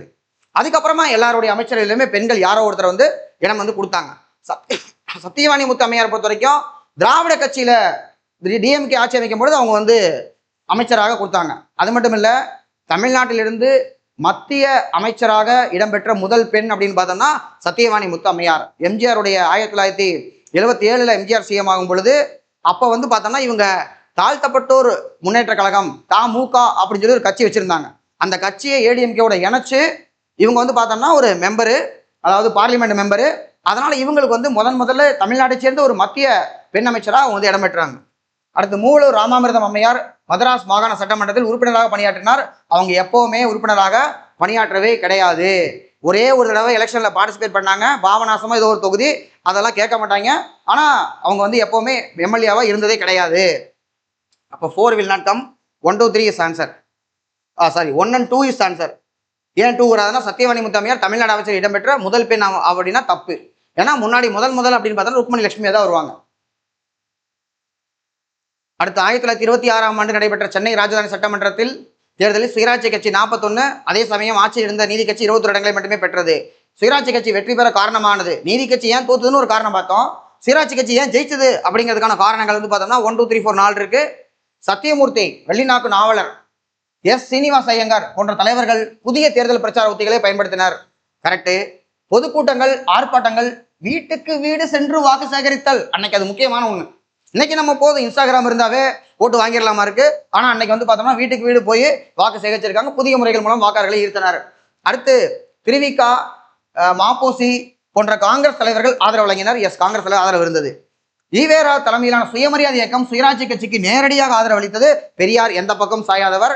1925 துண்டை உதறி போட்டு காங்கிரஸை ஒழித்து கட்டுவதுதான் வேலை என்று வெளியே வந்துட்டார். காங்கிரஸ் விட்டு பௌப்பாரி டோக்கி கொடுக்கல, சரண்மதி குருகுலத்தில் பிராமணர் தனிப்பந்தே 2 பிரச்சனைனால. ஆனா அவர் வந்து பார்த்தோம்னா எந்த பக்கம் சாயாம சுயமரியாதை இயக்கத்தை நீட்டா நடத்தினார். 29 முதல் மாநாடு, 30 31 2 3வது மாநாடு அப்படின்னு சொல்லி மாநாடு நடத்திட்டு அவர் பார்த்து கெட்டா வந்து மூவ் பண்ணாரு. அண்ணா போனதுக்கு அப்புறம் தான் நீதி கட்சியுடைய தலைமை பொறுப்பை அவர் வந்து எடுத்து உள்ள வந்து வச்சிருக்கிறார். ஸோ அப்போ 4th one will not come. So இதோட முடிஞ்சிருச்சு. இப்போ நீங்க இந்த ஃபுல்லா, அதாவது நான் சொன்ன அந்த ஸ்டோரி, அதுக்கப்புறம் இந்த கொஸ்டின், இந்த பிடிஎஃப் வந்து பார்த்தோம்னா நான் நம்மளுடைய டெலிகிராம் குரூப்ல வந்து ஷேர் பண்ணிடுறேன். இதையும் வச்சு வந்து நீங்க அது பாருங்க. இதுக்கப்புறம் பேராசிரியர் வெங்கடேசன் புக் எடுத்து நீதி கட்சி அப்படிங்கிற சாப்டர், நீதி கட்சி ஆட்சியில் இருந்தது, அதை படிச்சீங்கன்னா அப்படியே மண்ணுக்குள்ள தங்கம் என்ற மாதிரி இந்த கண்டென்ட் எல்லாம் நமக்கு வந்து கிடைக்கும். முன்னாடி நம்ம வந்து ஒரு அலைனா இருக்காது. பேராசிரியர் வெங்கடேசன் புக்லையுமே இங்கே ஒன்று சொல்லியிருப்பார் நடேச முதலியாரை பத்தி, பின்னாடி ஒன்று நடேச முதலியாரை பத்தி சொல்லியிருப்பாரு, அங்கங்க ஒன்று இருக்கும். இந்த ஒரு கோர்வையான ஸ்டோரிக்கு அப்புறமா நீங்க அதை படிச்சீங்கன்னா கொகரண்டா நமக்கு ஒன்று கிடைக்கும். ஸோ இது வெங்கடேசன் புக்கை வந்து நம்ம தரவா படிக்கணும். நமக்கு யூனிட் 6 பொறுத்த வரைக்கும் பேராசிரியர் வெங்கடேசன் புக்கில் நிறைய கேள்வி கேட்டாங்க. அந்த புக்ல இருந்து வரி வரியா எடுக்கப்பட்டிருக்கு. இப்போ 2 வால்யூமா பிரிச்சு போட்டிருக்காங்க. அவர் இல்லை, பேராசிரியர் வெங்கடேசன் இல்லை. ஆனாலும் இந்த புத்தகத்தை பொறுத்த வரைக்கும் என்னுடைய கருத்து என்ன அப்படின்னு பார்த்தோம்னா, அவர் எழுதியிருக்கிறது நோட்ஸு, நிறைய புக்கை ரெஃபர் பண்ணியிருக்காரு. இப்போ திராவிட இயக்கம் அப்படின்னு பார்த்தோம்னா திராவிட இயக்க வரலாறு நாவலர் நெடுஞ்செழியன் எழுதியிருக்காரு. இவ்வளவு பெரிய புக்கு படிக்க முடியாது. அதே மாதிரி ஆர் முத்துக்குமார் திராவிட இயக்க வரலாறு 2 வால்யூம் போட்டிருக்காரு. 2 வால்யூமே பெருசா இருக்கு. இவ்வளவு பெருசு வந்துடும். வெறும் திராவிட இயக்கத்துக்கு மட்டுமே இவ்வளவு பெருசு அப்படின்னா அண்ணாவுக்கு ஏகப்பட்ட புக் இருக்கு, பெரியாருக்கு ஏகப்பட்ட புக் இருக்கு. விடுதலை பொருள் தமிழகத்தின் பங்குனா 2 வால்யூமாக மாப்போஸ் எழுதியிருக்காரு. இப்ப கடைசியா நடந்த எக்ஸாம்ல டிஎன்பிசி கேட்டாங்க, விடுதலை பொருள் தமிழகத்தின் பங்கு என்ற புத்தகத்தை எழுதியவர் யார்? மாப்போசி. அங்கங்க நம்முடைய பேராசிரியர் வெங்கடேசன் புக்கை படிக்கும்போது என்று கூறுகிறார் ஆர் கண்ணன். ஆர் கண்ணனோட புக்கை அவர் படிச்சிருக்காரு. மாப்போசி புகழாரம் சூட்டுகிறார் அப்படின்னு சொல்லி போட்டிருப்பாரு. அப்புறம் சேதுராமையர், இது நிறைய பேர் சத்யநாத ஐயர் அந்த மாதிரி சொல்லுவாரு. ஏகப்பட்ட புக்கை ரெஃபர் பண்ணி எழுதியிருக்கிறாரு பேராசிரியர் வெங்கடேசன். அதனால ஒரு கொஸ்டின் செட்டர் வேற ஒரு ரெஃபரன்ஸ் புக்கை கையில் எடுத்தாலும் அந்த புக்கில் எது முக்கியமான கண்டென்ட் அவர் எடுக்கிறாரோ அது பேராசிரியர் வெங்கடேசன் கண்ணிலையும் பட்டிருக்கோம். அப்ப இதை தாண்டி நமக்கு வெளியே போச்சுன்னா அது யாருக்குமே தெரியாது. காம்படிட்டிவ் எக்ஸாமுடைய ரூல் என்ன அப்படின்னு பார்த்தோம்னா, எனக்கு ஒன்று தெரியலைன்னா அது வேற யாருக்குமே தெரியக்கூடாது. எல்லாத்துக்கும் தெரிஞ்சு எனக்கு தெரிஞ்சிருக்கணும். கேர்லெஸ்ஸே நான் பண்ணக்கூடாது. எக்ஸ்ட்ராடினரி கண்டென்ட் ஒன்றை படிக்கிறத விட எல்லாத்துக்கும் தெரிஞ்ச நம்ம நல்லா பண்ணி வச்சிருந்தோம்னா எக்ஸ்ட்ராடினரியில் ஏதோ நமக்கு வந்து கிளிக் ஆகும், நம்ம செலக்ட் ஆகி போயிடுவோம். கேர்லெஸ் இருக்கவே கூடாது. சீத்தலை சாத்தனார் சொல்லுவாங்க, சீத்தலைன்னு சொல்றதுக்கு ஒரு கதையாக சொல்லுவாங்க. கையில் ஆணி வச்சிருப்பாரு, மறந்து வச்சுனா மண்டையில் குத்திக்குவாருன்னு. அது மாதிரி நம்ம கேர்லெஸ்க்குன்னு ஒரு நோட் வச்சுக்கணும். ஏதோ ஒரு டெஸ்ட் வாரம் எழுதணும், கேர்லெஸ் பண்ணுறத நோட்டில் எழுதிட்டே இருக்கணும்.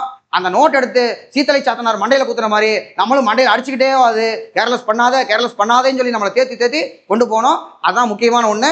ஸோ அடுத்து நம்ம வந்து பார்த்தோம்னா இதே மாதிரி கொஸ்டின் பேஸ்டாக ஒரு ஸ்டோரி ப்ளஸ் கொஸ்டின் அந்த ஆங்கிளில் எக்கனாமி, பாலிட்டி, யூனிட் 6 இது எல்லாத்தையுமே கலந்து கொண்டு போகலாம். ஸோ தொடர்ந்து பார்த்துட்டே இருங்க. தேங்க்யூ.